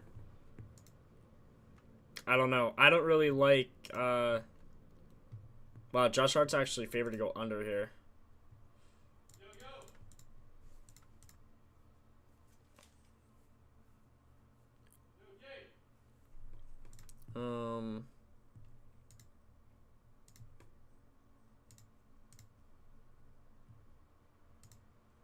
So, Josh Hart here.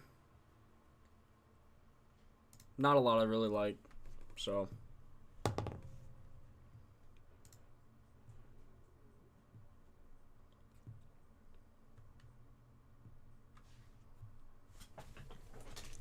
Zion under at home. Yep. Hold on. 1 second.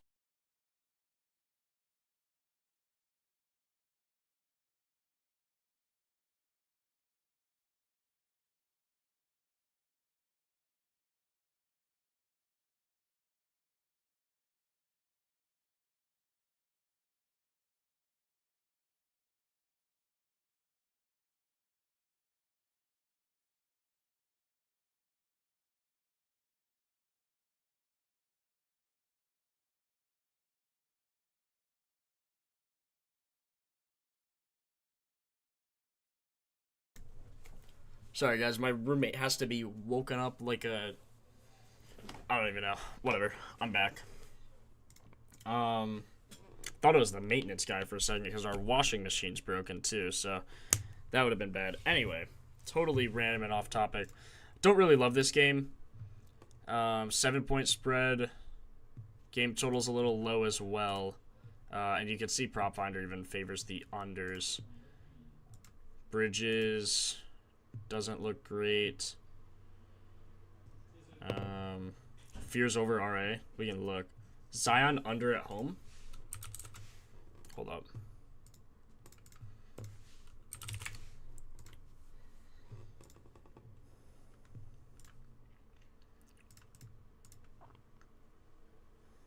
Also, the thing you got to remember is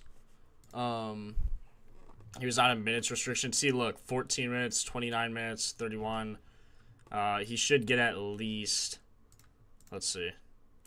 With starters, he's 7 of 14 to the over. So, now a lot of those were on the road. But you got to think he's going to get a ton of minutes here. So you think 29, and even if you just filter the 29 and at home. Oh, he is 7 of 9, so you might have something there.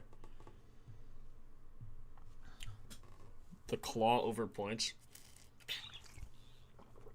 Who's the claw? Am I dumb?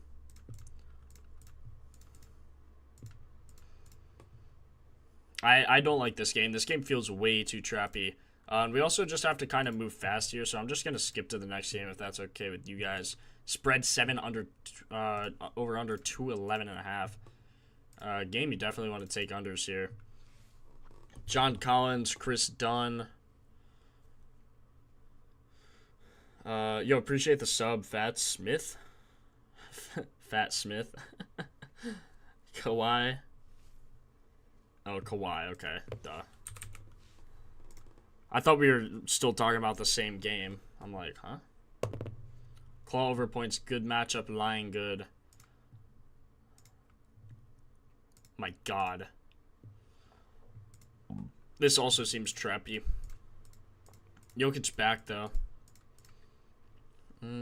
Let's see. Without all these guys, averages 29 points.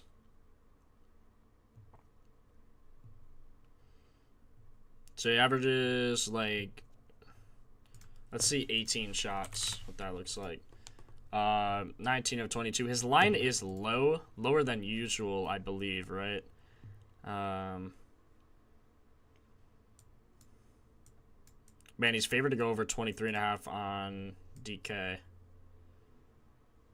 Interesting. Line definitely lower than usual. 4 or 5 in his last 5, 8 in his last 10. Now Harden is back, so let's just see without injured with starters. He is 7 of 10 on this line. Can't really argue with that. Rebounds, probably an under there, especially with Jokic returning. Let's see, with Jokic.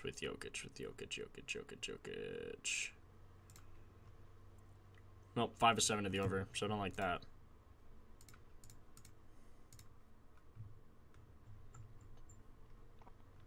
His minutes are way down recently. I know he's coming off that injury.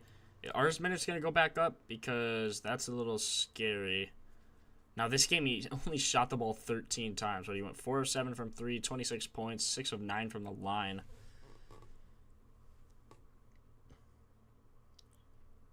Yeah, Carol, so if you type exclamation mark props, just nothing else. But yes, that'll show tonight's picks. Where can you find my picks? Here. So if you type exclamation mark props, you'll see them. And if you type exclamation mark picket, you'll see my Picket, which is an app, not sponsored or anything. It just keeps track of your bets, shows you what other people are betting. It's like a social media sports betting app.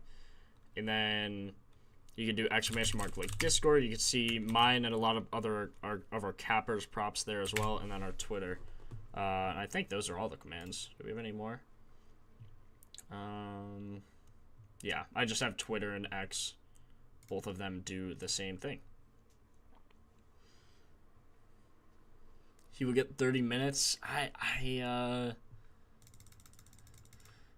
just don't know. He's getting 27. He's like restricted in that see, he didn't play from the 14th to the 22nd. Then he got 25, 25, 27. So he is being ramped up, which is good in a vacuum. And without all these guys, I mean, he's averaging 33 minutes, but he's somewhere in that, let's say, like 23 to 30 range. I don't think he'll get more than that. Still 5 of 9 on the line. His minutes just don't... I don't know if I can get behind it, man.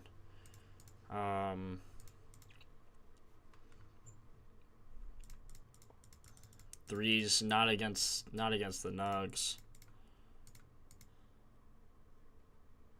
I don't like it. Kaishan, George from the Wizards. Which two are my favorite from the list? Also, let me end this poll. Ooh, Bay actually took the lead. Now, okay, we have 82 votes on this poll. And 1 second.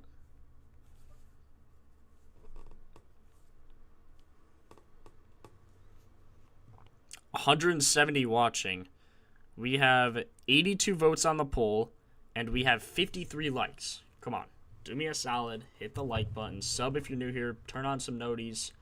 I do this for free for you guys every single day, 3 o'clock.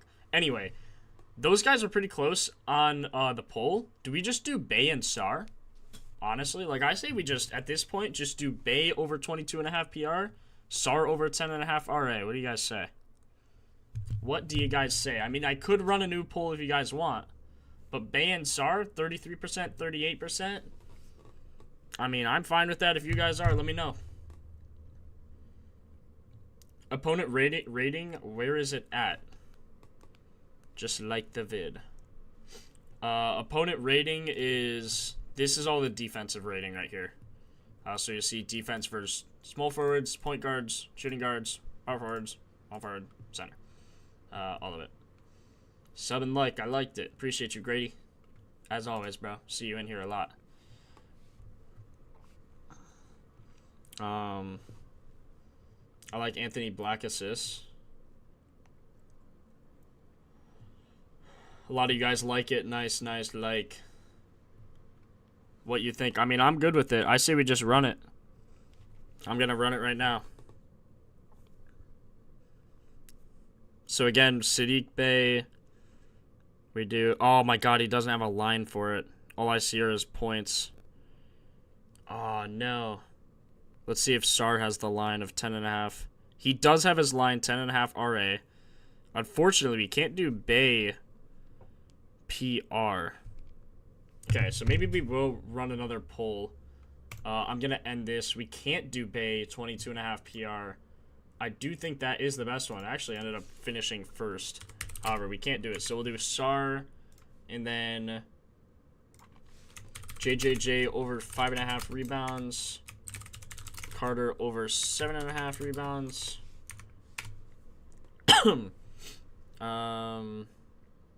Someone said they like black assists. I like it too. Let's do it. 4.5 assists. And we'll do Sandro for his points. Sandro over 10.5 tonight. Okay, so vote on that poll so we can get this second leg. Unfortunate that we can't get Bey in. Yeah, Bey PR. I mean, it's going to be on a lot of other apps. I'll just bet it somewhere else. But for the streak, I can only do that on Underdog. So.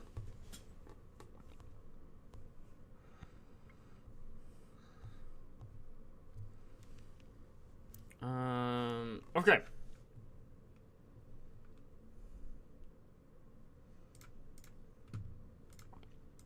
Now this game, Kawhi does look good. The spread just doesn't. Definitely favors unders here. John Collins.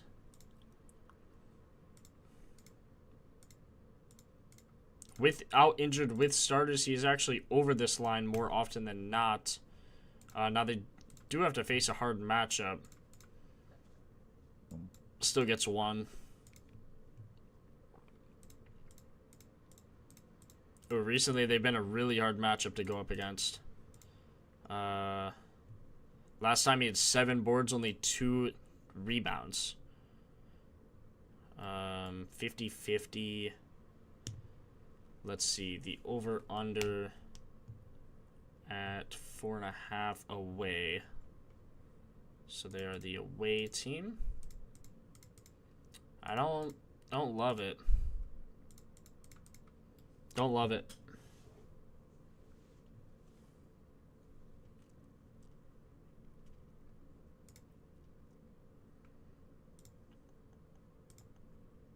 A lot of John Collins and Chris Dunn unders, it looks like.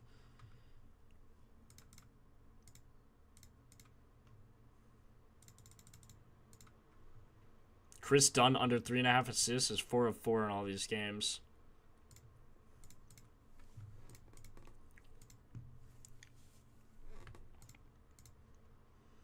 Gotta filter in these other guys, though, with starters. Wow, he had 0 in this game. He only shot the ball 1 time. His line's 7.5. 20 minutes. Averaging 27 with the inactives.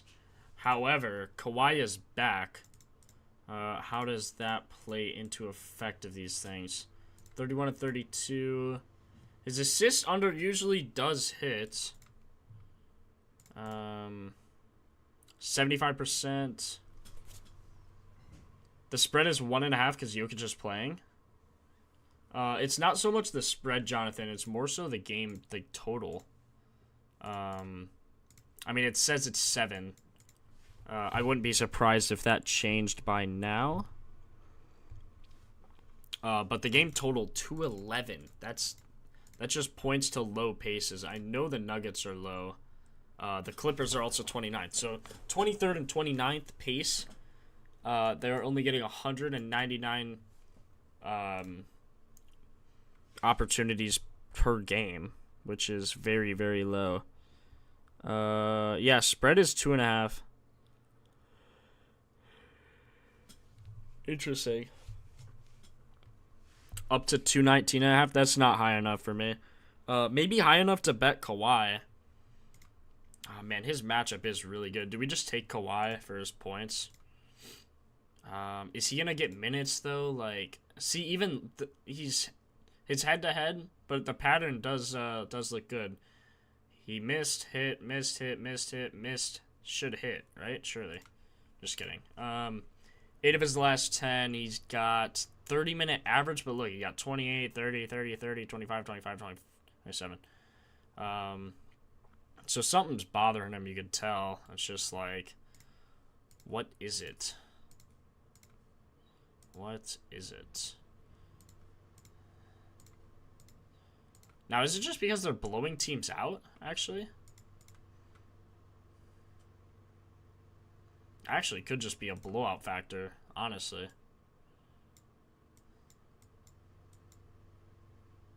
I think it's honestly a blowout factor.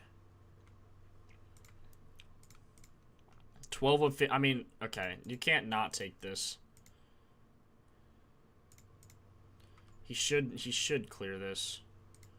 That's not even filtering minutes. 7 potential assists. He also supposedly should get 10 rebound chances. He's over in every game. Now, with Jokic back, though, do we still like his rebounds? I think so. I don't think Jokic will have a big... Okay, I'm not going to say that because that's going to sound stupid. Jokic will have some impact, but he's going to have a restriction. It is, but he is on restriction. Should be 30 at least. Okay, so we'll do... Let's filter, like, 26. I don't really want to go for the rebound chances. We'll do, like, say he gets 6 and 8, and then shoots, I don't know, we'll just take his average here. 11, 8. We had him at, I mean, that's 20, but I think we had him at 18. We'll put 17 and then just see how everything else plays. So, yeah, he hits his rebounds, he hits his points, he hits his assists. So his PRA, he's 100% on it, man. He's 100% on it. I mean, God, this guy's insane. Okay, we're taking Kawhi PRA. It's the highest rated prop from this game, and we're going to take it. I'm done thinking about it. We're going to move to the next game. Let's move. Let's move. Who's the Carter? Wendell Carter on the Magic. With Jokic, just a 99 pace. Without, it's a 94 average. Gotcha, Jonathan. Appreciate you. So even better. He does usually just heave the ball down court in transition, so don't mind that. Another low total, knew it. You just tell. So Cleveland Suns, another under spot for sure. Mark Williams, you guys were surprised we took that. He didn't even hit his potentials. He had 6 on 9 for his rebounds and assists. Only had 1 assist, went under easily on his rebounds. Now, do we take it again? Do we ride the under again? Let's look at the volume trends first. And we will see.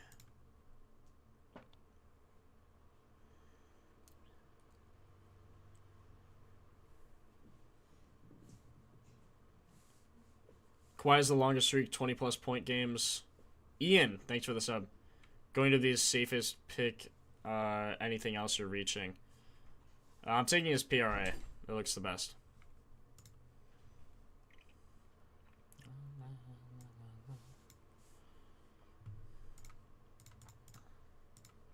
Didn't need this one. Naquan Tomlin. Minutes are going up.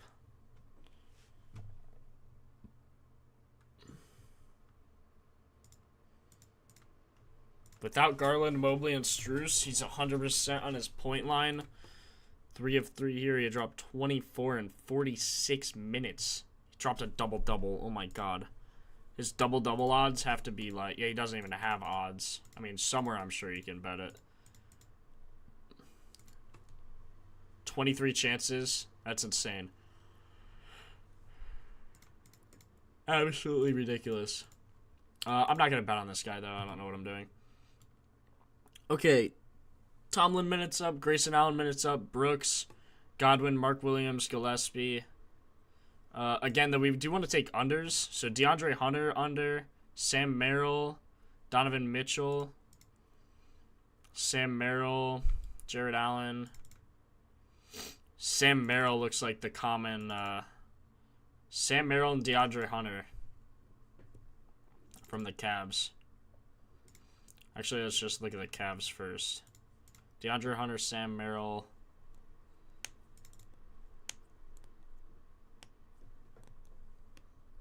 They're the worst on everything, it seems.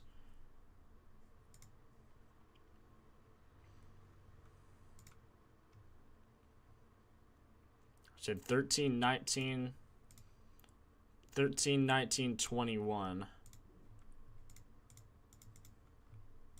3 of 3 without all these guys, though, so. 21, 29, 28. And this was because Sam Merrill came back, right? Yeah, Sam Merrill started. He shot 1 for 4, 1 for 3 from 3.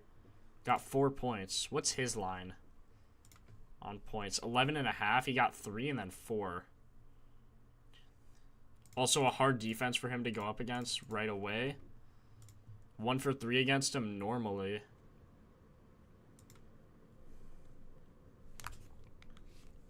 Allen double-double. Sar Thompson over 7.5 RA. So without all these guys, this is when he just got his 20-minute game. I wonder what's his season average? 25, and he got 23 here. So that's about average. And they killed him, so he didn't need to do anything really. Went over on his assists, got 4. Not sure if he's fully comfortable yet. Doesn't really seem like it. He's favored to go over his threes, which is crazy, considering how he just shot. Its RA at 5.5 is usually an under. Even without these guys, it's an under.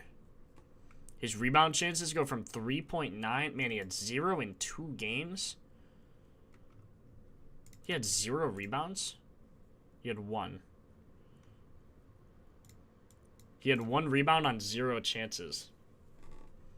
Which is insane. Unless it's just from yesterday, so it's not calculated yet. I like his under on rebounds here, for sure. Plus 119, too. His potential assists go up, but I like his under on rebounds.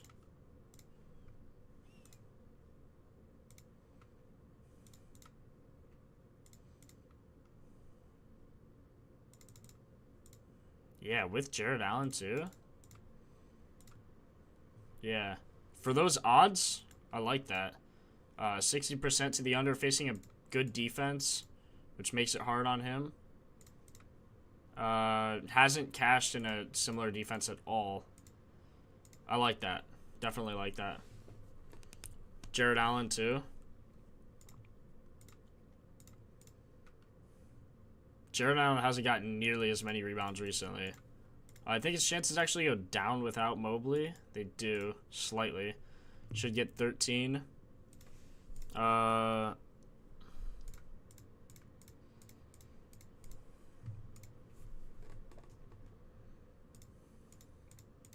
don't love overs, though. Remember, we're looking for unders, definitely. You can just tell by the pace. Suns' pace is always low.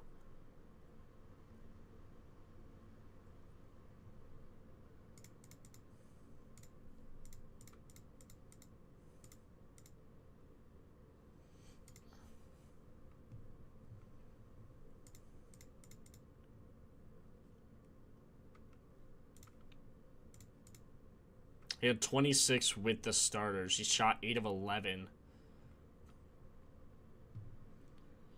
I don't know. So 24 minutes on 11 field goal attempts.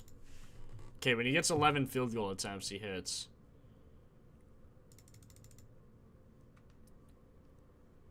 He shot 15 twos. Got 9.5 boards in both. Huh. His line is 9.5 boards. Interesting.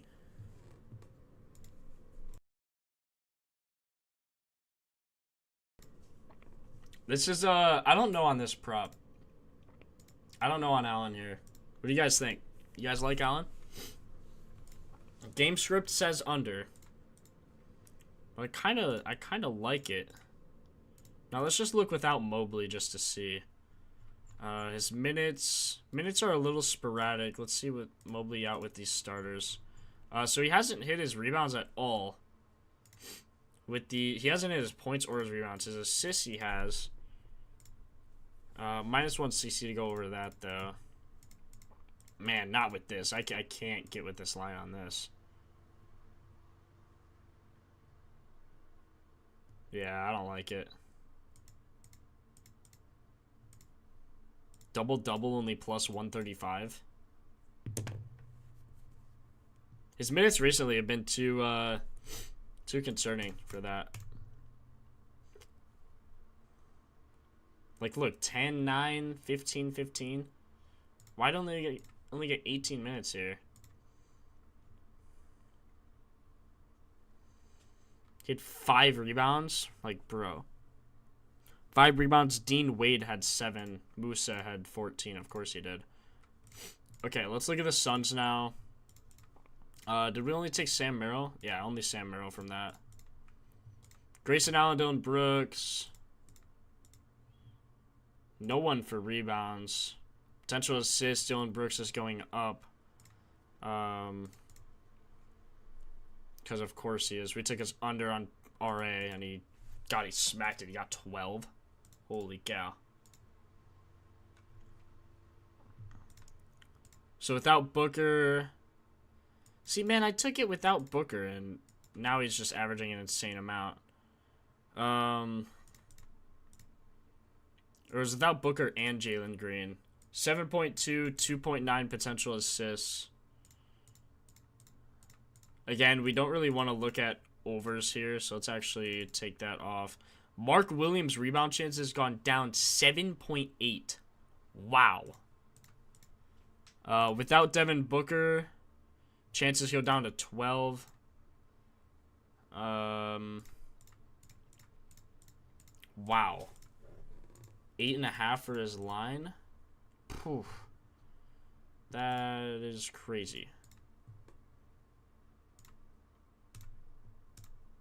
Hold on, not Jalen Green. With starters, without Jalen Green. 0 of 5 on this rebound line. Man, his, why does it say 80%? That's just wrong.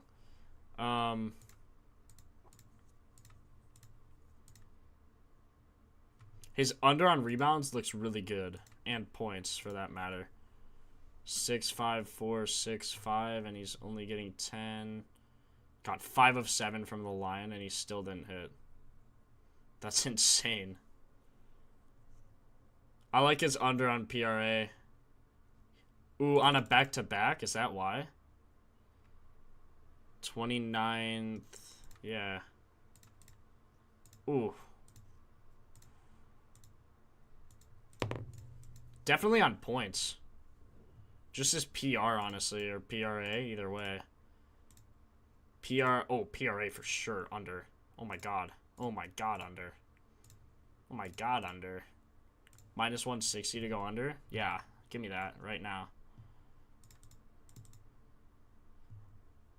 Colin Gillespie. Ryan O'Neal.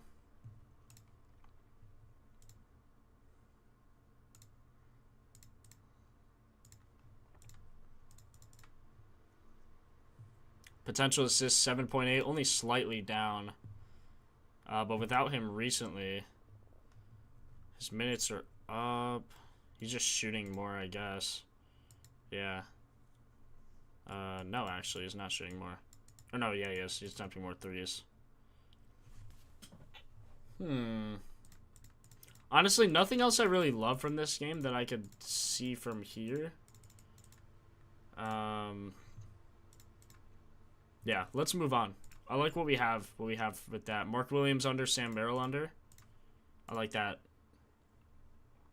We could also look here, just get a peek. Sam Merrill, Royce O'Neal, Mark Williams. Look at that. 2 of the top 3 right there. Sam Merrill and Mark Williams. I say we just move on. I think we covered them. Jazz favored. Ooh, over under 227.5. I say this honestly goes, or no, MPJ's out, isn't he? This probably goes. Ooh, I don't even know if this goes over or under. I would say under because the Nets can't run a D through anyone but MPJ. Or no, he's playing. Someone in chat earlier said he was out.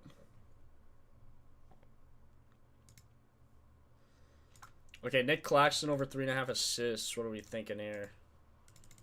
Ooh. Or no, he is out. Or no, I filtered starters. Injured. Okay, so we don't have really any data here. 7 of 10, though, and he's getting a lot of assists. Jazz also give up a lot of assists, too. With that low of a line? Let's see here. Claxton, so he's a center. MPJ is out. Is he? Jokic planned return would make him eligible for end of season awards. He would be ineligible if he misses 2 more games. That's insane. That's absolutely insane. Okay, so recently, look at his potentials. He's getting 11, 11, 11, 10. So without Highsmith, he hasn't played all year. Zaire, Clowney. So this game, he got 11 potentials without Zaire and Clowney.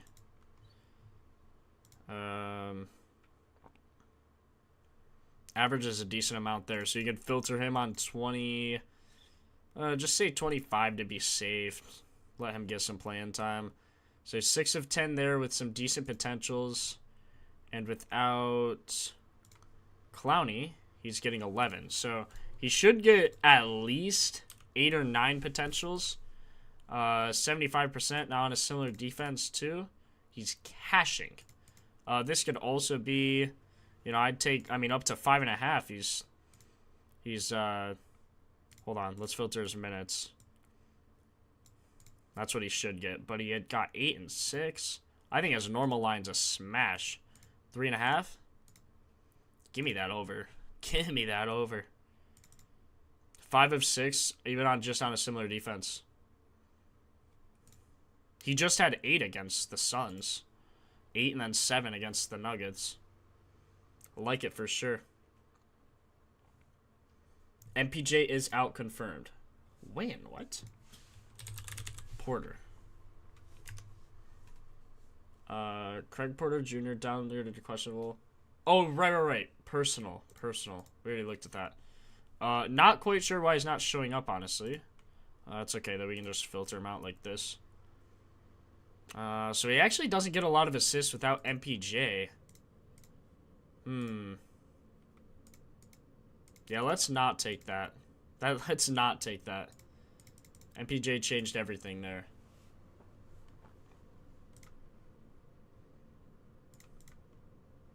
Because he didn't play in this game. I mean, you know he just swings it out to MPJ and he cashes. Jonas under PRA on a back-to-back. Danny Wolf, Filipowski. Is he getting minutes now? No. Still not getting minutes. But he might have to if everyone's dead. 2 of 4.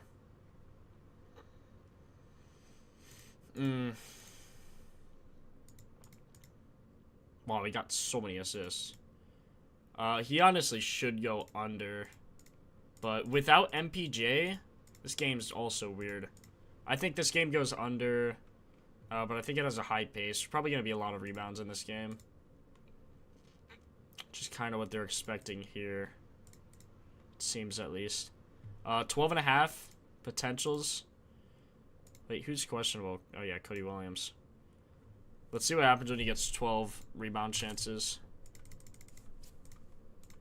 63% to the under still. 85% on the year. So they know something that I don't because it looks like a hammer on the under. 85%? Like, bro, what? He's just going to get minutes, I guess. even when he got 33, though. He got 33 there. Yeah, not something I love with MPJ out. Okay, last game. I got to get through this kind of quick because I do have homework due in sooner than I'd like. I think like an hour. So I need to get through this game quick, although this does look like a good game. 224.5 total, a little lower than I'd like, but we can look. Cade Cunningham probable. That Cade Cunningham under on rebounds smashed yesterday. He only had 3, I think. So that was nice. Karis LeVert, doubtful.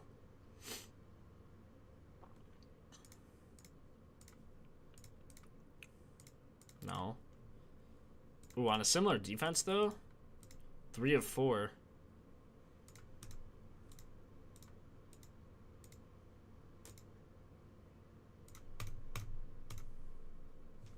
Seven and a half RA.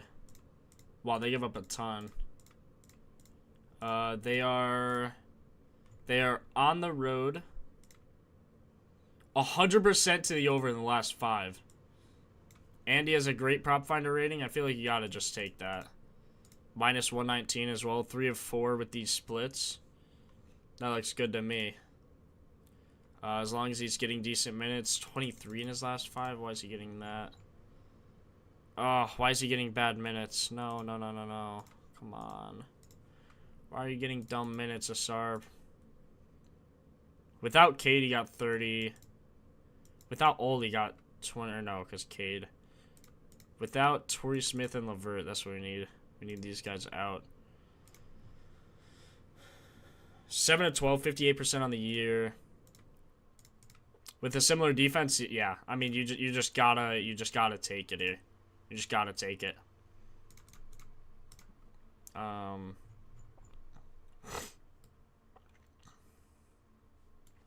he is on a back-to-back. Does he get... No, he still hits on a back-to-back.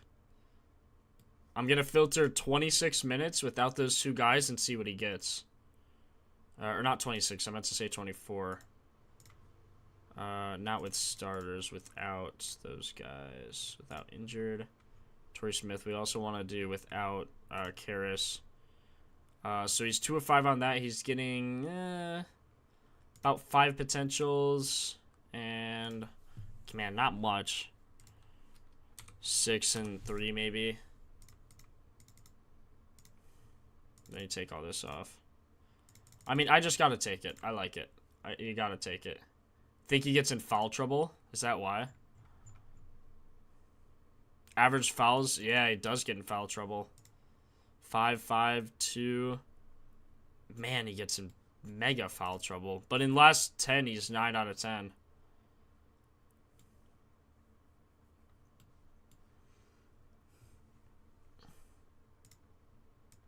So if he stays out of foul trouble, he's 78%. And that's even some with foul trouble against Clippers. But he got 34 minutes, and he still hit 18 chances. So these are the chances he should get, like, on a similar defense, too.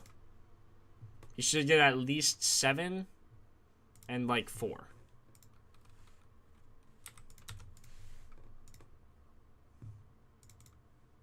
%, and where's this RA?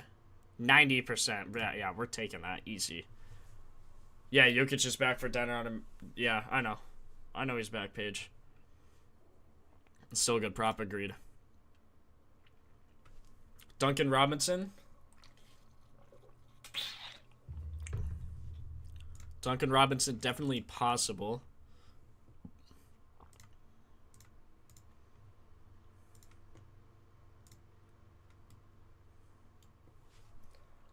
His potential assists go up from 3.2 to 3.4. Remember, disregard this entire line because Cade's probable he's going to play. So that's what I do. I mean, probable players, probable means like 99%. Doubtful means like 2% chance to play. So you could pretty much just rule out Karis. He's not going to play. I actually think in NFL, there has never been, or there's been like one guy who's ever played when he's been doubtful. So just something to note for NFL. Kind of random, yes. I don't like his matchup really. Away versus Golden State.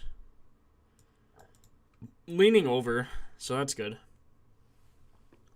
This is also, I believe this thing that Marco told me about is much better than the defensive matchups here. Because those are values, so they don't take into consideration like the lines like this does. Like this takes into consideration like anyone from Quickly to Ochai, or however you say that guy's name, and then like Keon Ellis, Malik Monk. Like it takes everyone into account. You know what I mean?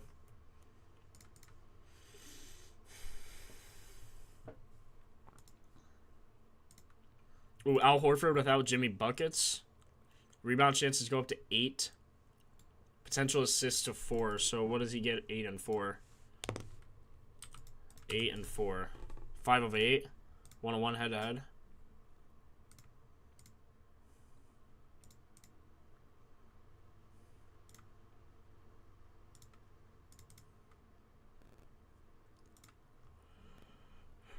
Yeah, without all those guys, he 4 of 4.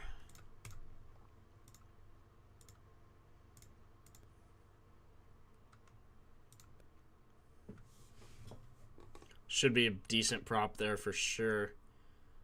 21 minutes. Should shoot. God, he only shoots like 6 times. What's his assist line? 2.5. God, he got 8 there. I don't know, so he smashed his prop. Hard defense for him.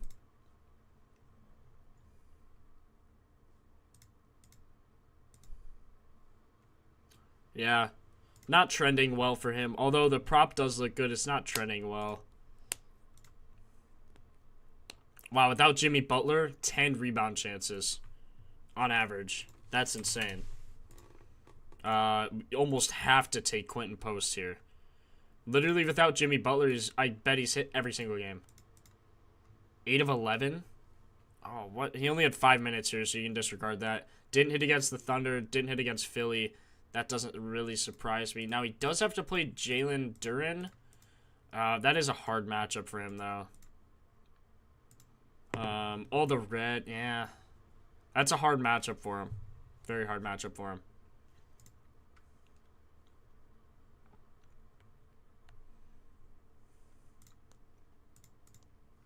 What about Jalen Duren rebounds? 11.5 is his line. Don't mind that.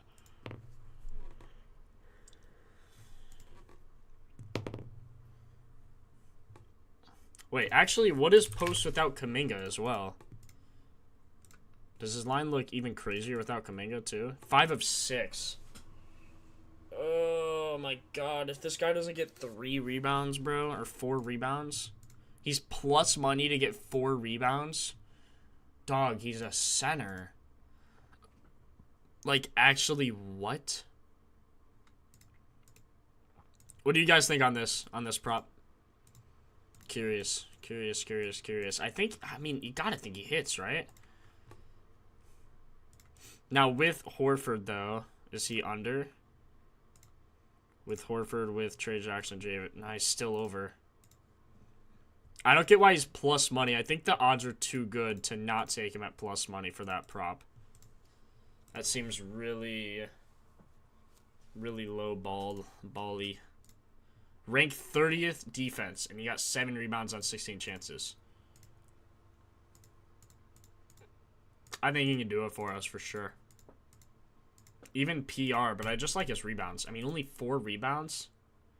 He stays around the top. I don't trust it. Bro, 4 rebounds? Come on. God, he didn't do it last time, but also Jimmy was playing. Yeah. 5 of 6 without Jimmy. 5 of 6 without Jimmy and Kuminga. 8 of 11 without Jimmy. 3 of 3 with these starters. That's insane. That's insane value. Gotta take that. Even if you sprinkle it for plus money, man, I'm taking that. Okay, is there anything else you guys want to go over? I won't be able to do first baskets today. I have homework due in an hour. Like I need to lock in. I will start making these lays and probably just start running it up here. I will post everything on the Discord and on Picket. That will automatically post.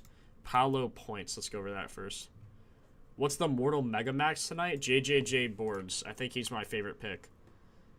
Also, make sure you vote in the poll. I would vote for JJJ Boards. But just make sure you vote. Vote whatever you want. Check Jose's slip he posted. Bet. We'll do that. Paolo points. I don't like the game total. I'll tell you that right now. Also, he's under without these guys. 6 of 7, though, with these starters. Oof. Gotta like that, though. Gotta like that, though.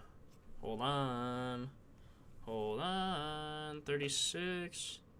38, 39, 38, 34, 34, 35, 35. They should get minimum of 32. And then how many shots is he shooting there? Average 19. I'd say that's actually probably about right. We'll say like 17 to stay consistent with our under process. 71%. Home 33% to the over. Not trending well there for him. But I mean with these starters,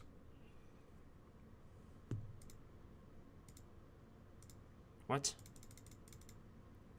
Hold on. Without injured with starters, 19 shots. Yeah, I mean that looks insane.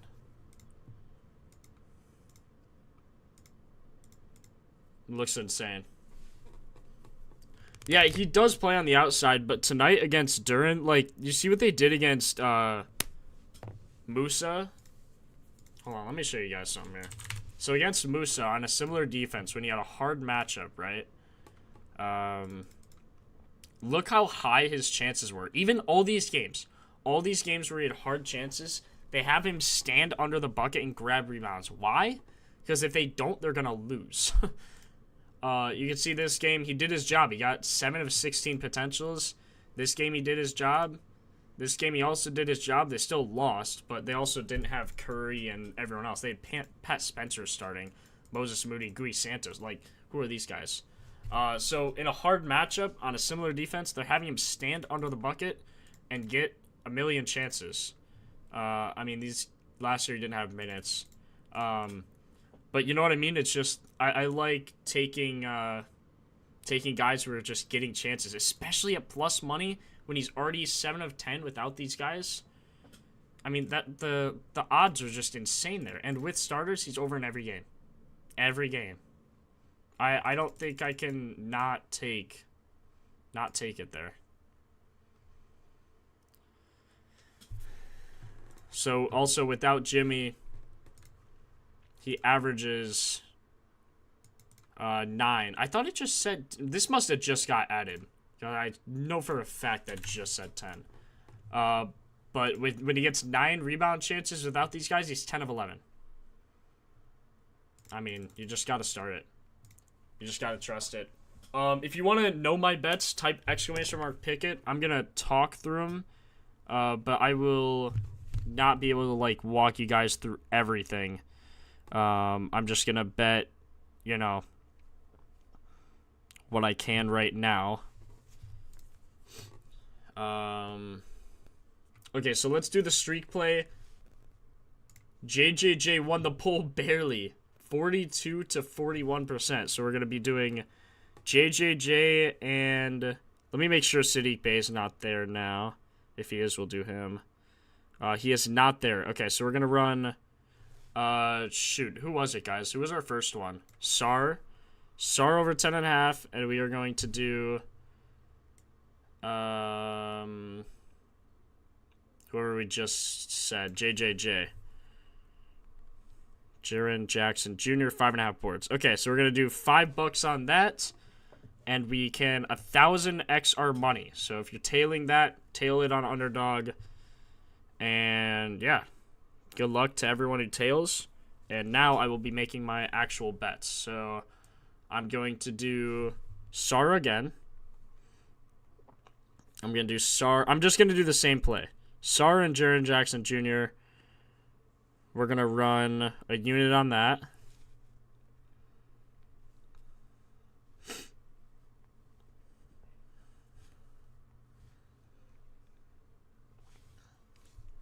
Before you go, can you find a good first basket score for this bonus on FanDuel?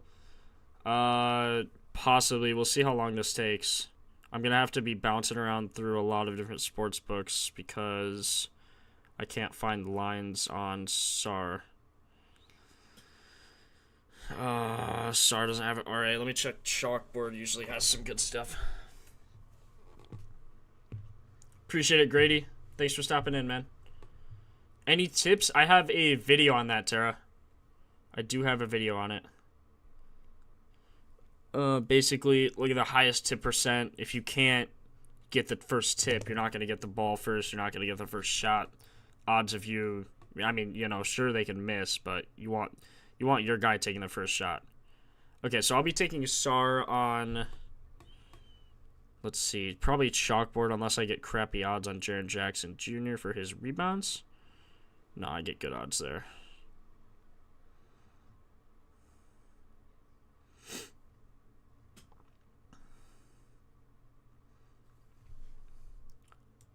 Let's see, rebounds, assists. I'm going to do SAR and Thompson because I have a 10% boost on rebounds and assists for some reason.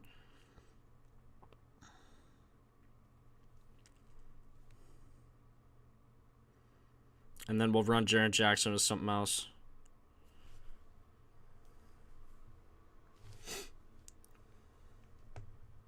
One thing to think about with Post on nights when he's not shooting well, he has a bad threes matchup tonight. It seems like Kerr doesn't play him much. Still worth it, but just saying. That's a good point.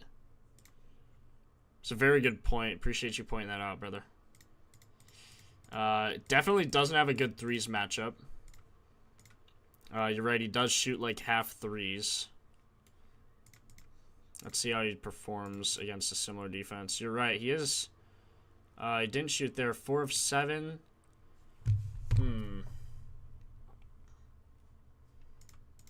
You're right to question that. Now, without Jimmy and Kuminga... dang it, he doesn't have a hard defense there. But without Jimmy and Kuminga, he's still 50%. I just gotta take it for the plus money. If you want, go light on it, but I just gotta take it for the plus money, man.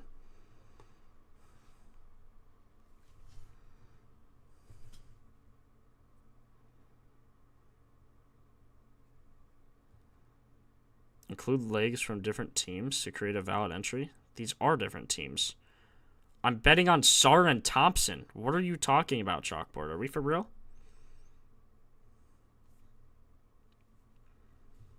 They just took SAR down. They actually just took SAR down. Are we for real? No results found. All right. All right.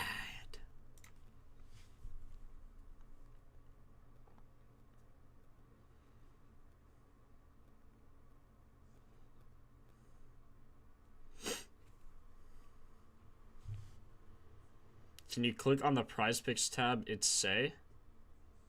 I don't know what any of that means. What did you just... Oh, this? Is this what you're talking about?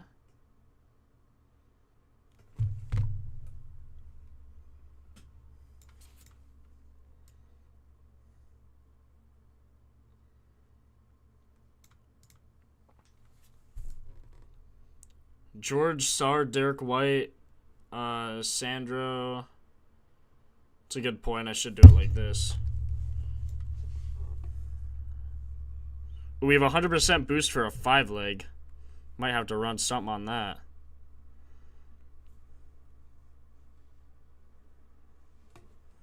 Okay, I'm going to do Sar and Thompson there. So let me do... Let's see if... Is Jaren here? Come on. Oh, wait, it's Jackson. Jaren Jackson, he is on Prize Picks, or should be. Jackson. Oh, my God. Jaren. Honestly, guys, I'm probably not going to be able to do first basket lays. I don't think I have time. I need to do this homework or else I'm going to get screwed. It's a quiz. It's not even homework, so I need to, like, actually do it. Austin Reeves out. Luka plays. Ooh, interesting. Man, Reeves still out. Oh, Jose did post. Duncan Robinson 3s, Keontae George 3s. I don't mind either of those. He's still on Tyson, Moody.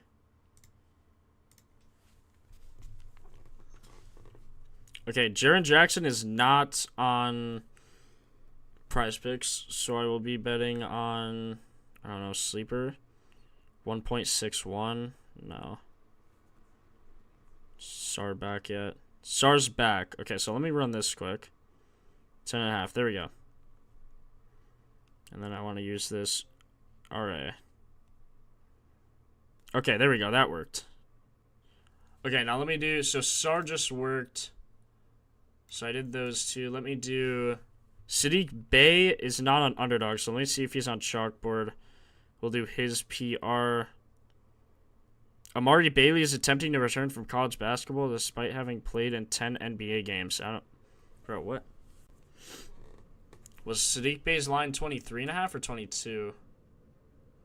I thought his line was 22.5. Where's Bey? Bey. 22.5. Huh. Sadiq Bey. Man, his line looks good there.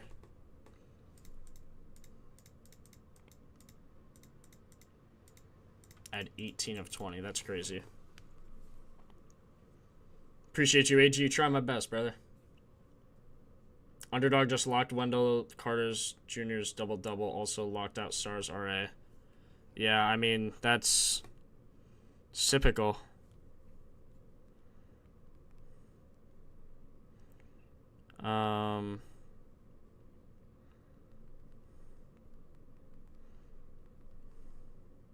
Who was our other double-double? Pritchard?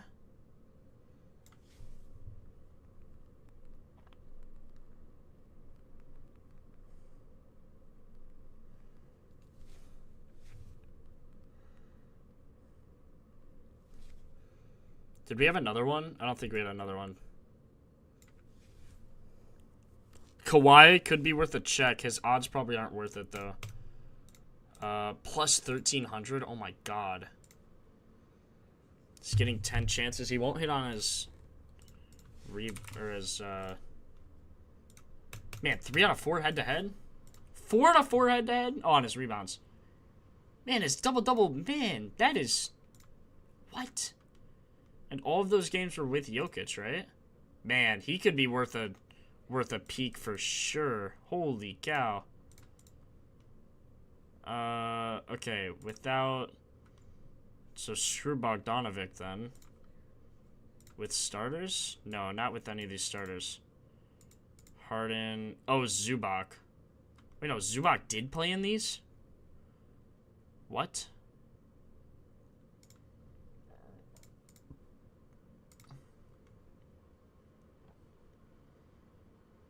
Zubac had 33 minutes, and he got outboarded by Kawhi.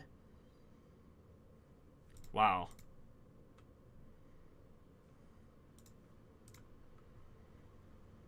Kawhi double-double at those odds is definitely worth a shot.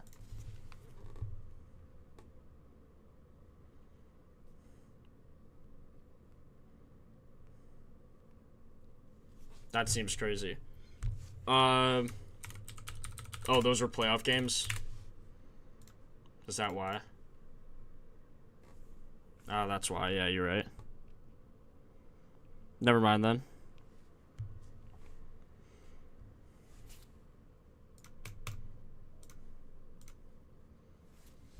Okay, I did Jaren Jackson. Sadiq Bey's line jumped up. I don't think he was on Underdog, right?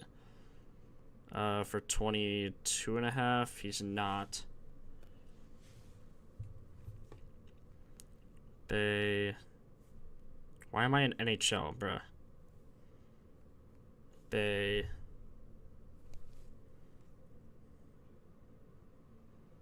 $22.5. His line's 23, so that's a little better. You can check him on Sleeper. Oh my god, man. 22.5 on Sleeper. Okay, I'm taking him there. Sadiq Bey and... Let's see, is there anything from... We should go, like, earlier slate to later slate just for it to make sense. We can do, like, Keontae George rebounds. Or Kaishan. I always say Keontae. Are they brothers? Does anyone know if they're brothers? Surely they are, right? They gotta be. Okay, I'm gonna run a unit on that.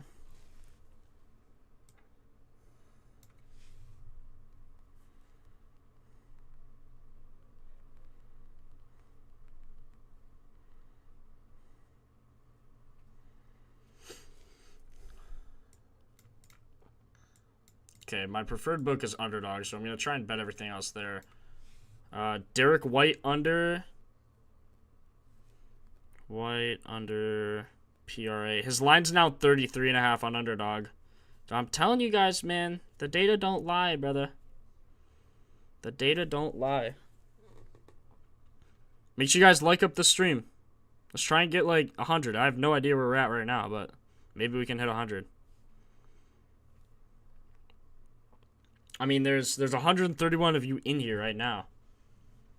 Carter, JJ, double backup on Underdog. Cool. Appreciate you for letting me know. Oh, man. Is he on... His line went down everywhere. Maybe on Chalkboard is better. 20 or 30... No, 33.5. It is better on Chalkboard, though.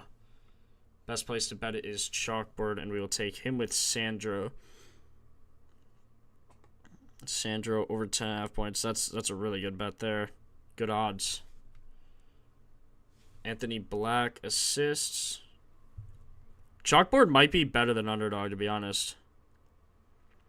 Anthony Black plus like 110. Yeah. Better there. Can't take that. Can't take that. Can't take that. Can't take that. Already took that. So I'm going to run him with Kawhi. Kawhi's PRA.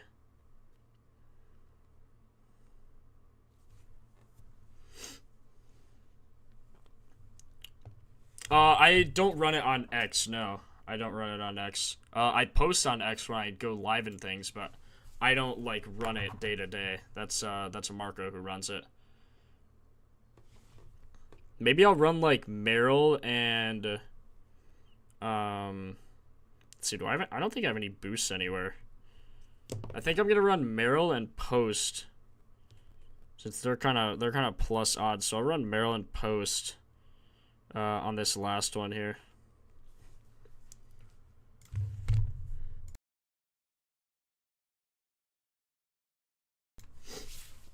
I think I hit mute right in time. Holy crap.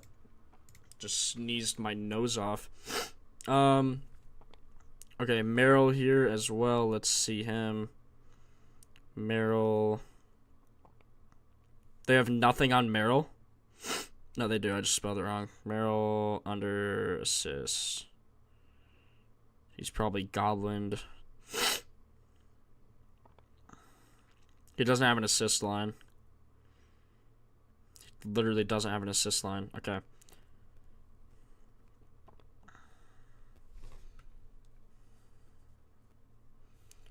Okay, and then we need Mark Williams and Carter. I don't think I took Carter, right, guys? Can you double check me on that one? I don't think I did. Carter. Hit the like button, people. Appreciate you, AG. Wendell Carter boards and what was the other one from here? Mark Williams under. Guess we like his PRA the most. Probably 19.5 now. It is, yeah. I was surprised this line was so high. If they have it anywhere else, though, I'd rather take his 20.5. Nope. Wow, he's favored on underdog to go over, and you're getting more money on chalkboard if you take us under. Or favored to go under, and he's favored to go over on chalkboard. So, that's interesting. Underdog's usually a sharper book. Okay, yeah, we're taking it right now on chalkboard for that plus money. Oh my god.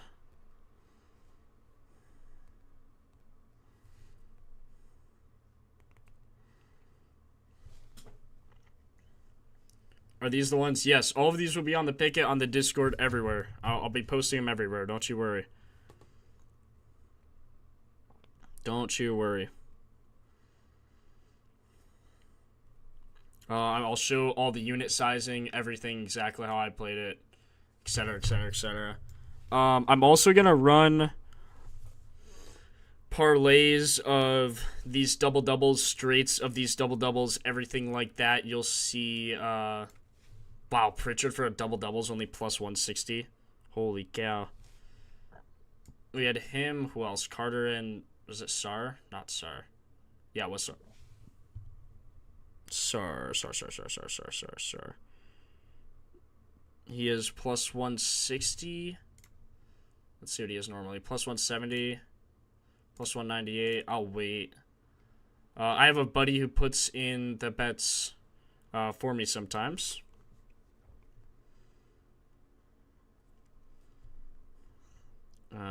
So I'll see if he gets better odds, and then we'll see. Yeah, I'll probably do it like that. Okay, I think everything is good now.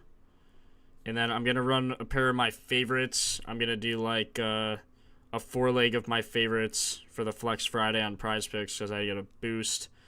So I'm going to do like Jaren Jackson over.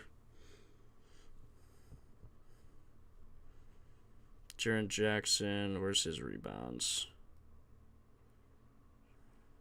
Where are his rebounds? Are we serious?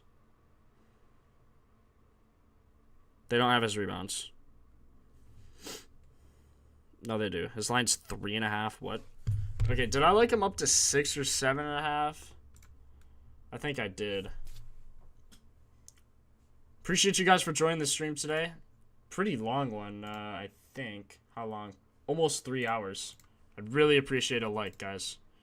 Drop it in chat, please. Okay, so yeah, 15. Should get 15 chances here.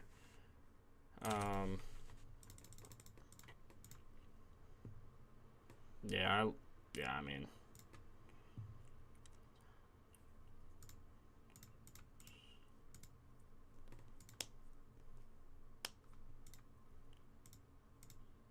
I like him up to... I'm just going to take his 6.5 line. I'm going to go low on this parlay. I'm doing a lot of things. We'll do, like, Sar. We'll just do all the favorites, which I like, again, I like all of these. We'll do Sar's assists. We'll take him up to, I don't know, 3.5 maybe. We'll do... Just stupid stuff here. Just stupid. Wendell Carter.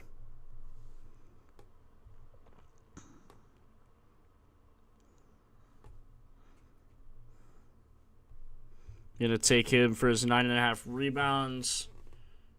We'll do Bay over.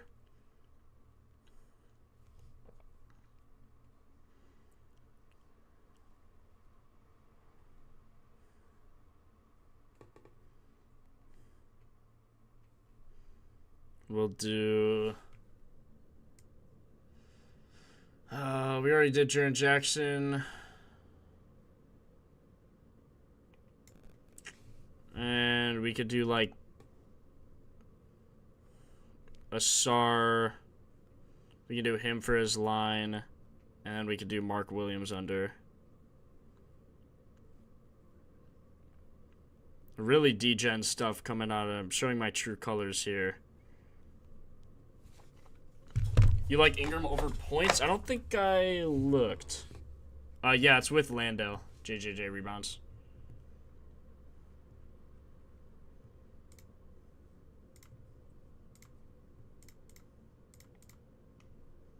Yep, sure is. Got a double-double, and then just had a hard matchup against Musa, who ended up snagging 19.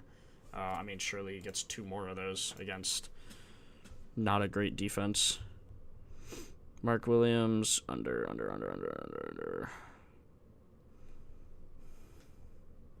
Okay, this is a 6-pick power play. Flex play. I'm going to put more than I should on it, which is half a unit.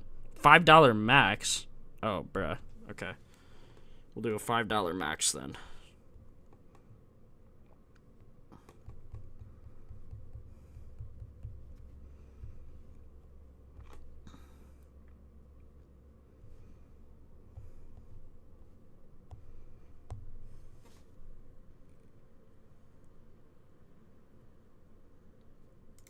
I didn't love Cam Spencer's assists, buddy. Don't love it. If I were to bet straight today, I would bet like 2 units on Carter, Sarr, JJJ, Bay, Leonard, Merrill, Williams, Asar Thompson, Post. I would bet a unit, bro. I'd bet, bro, on everything. I don't know why I even said that. I just like all. I don't know. I just like it, bro. I just like it. I never play anything that, or I don't ever, live stream and post anything that I don't personally play. You should see everything popping up now on my Picket, or in a second here if you have notifications on. I am refreshing everything as we speak, so you should see everything in a sec.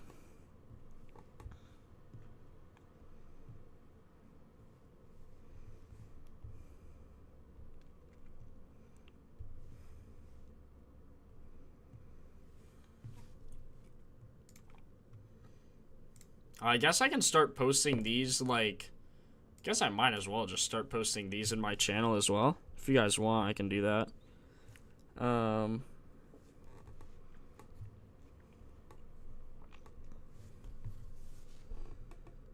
remember, I will post the double-doubles later.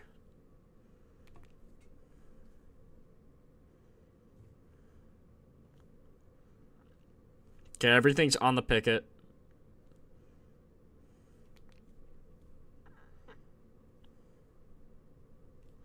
All 2 legs. If I could straight bet, I would only straight bet everything.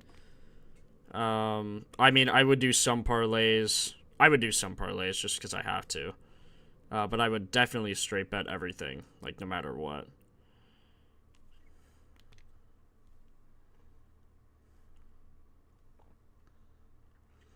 Okay, gonna post Discord. Type ! Picket and it'll come up. I'll type it for you. ! Picket, ! props, !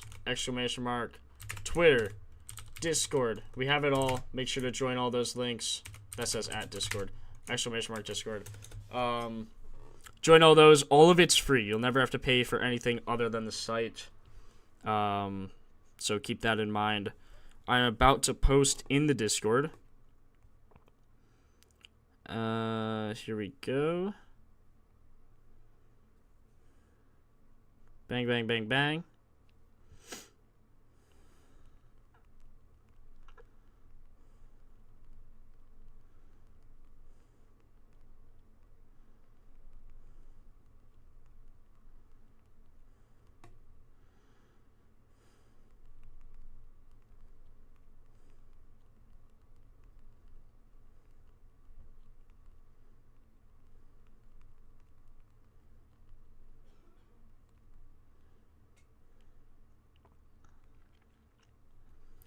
Oh, I gotta screenshot the streak as well.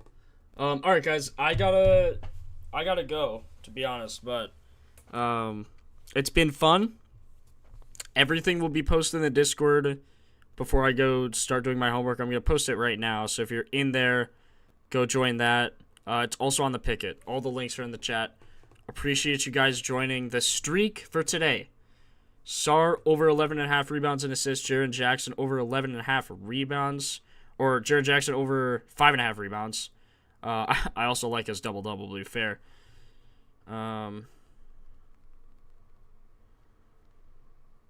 Streak at the end. Lotto. And streak at the end.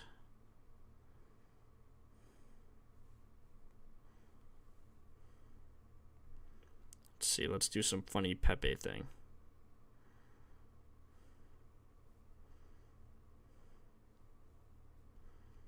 No, let's do the alert one.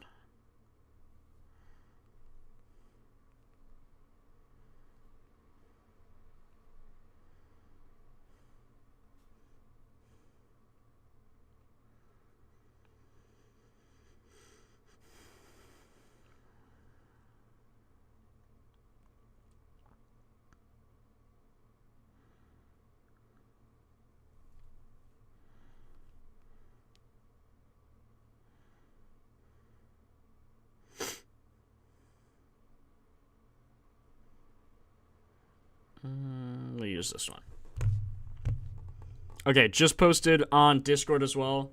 So everything is there for you guys. Good luck on the quiz. Appreciate you guys. All right, I'm going to be ending the stream here. Really appreciate you guys for coming out every day. Live at 3 o'clock Eastern. Make sure you join. Jose also posted a parlay on Twitter and in the Discord. So if you're not joined there, again, all the links are in chat. See you guys tomorrow, 3 o'clock. On weekends, actually, I might go live a little earlier, a little later, but on weekends, I'll still go live. But we'll see. We'll just see how I feel. It just really just depends if I want to sleep in or not, just to be honest. So, all right. See you guys. Hopefully we have a good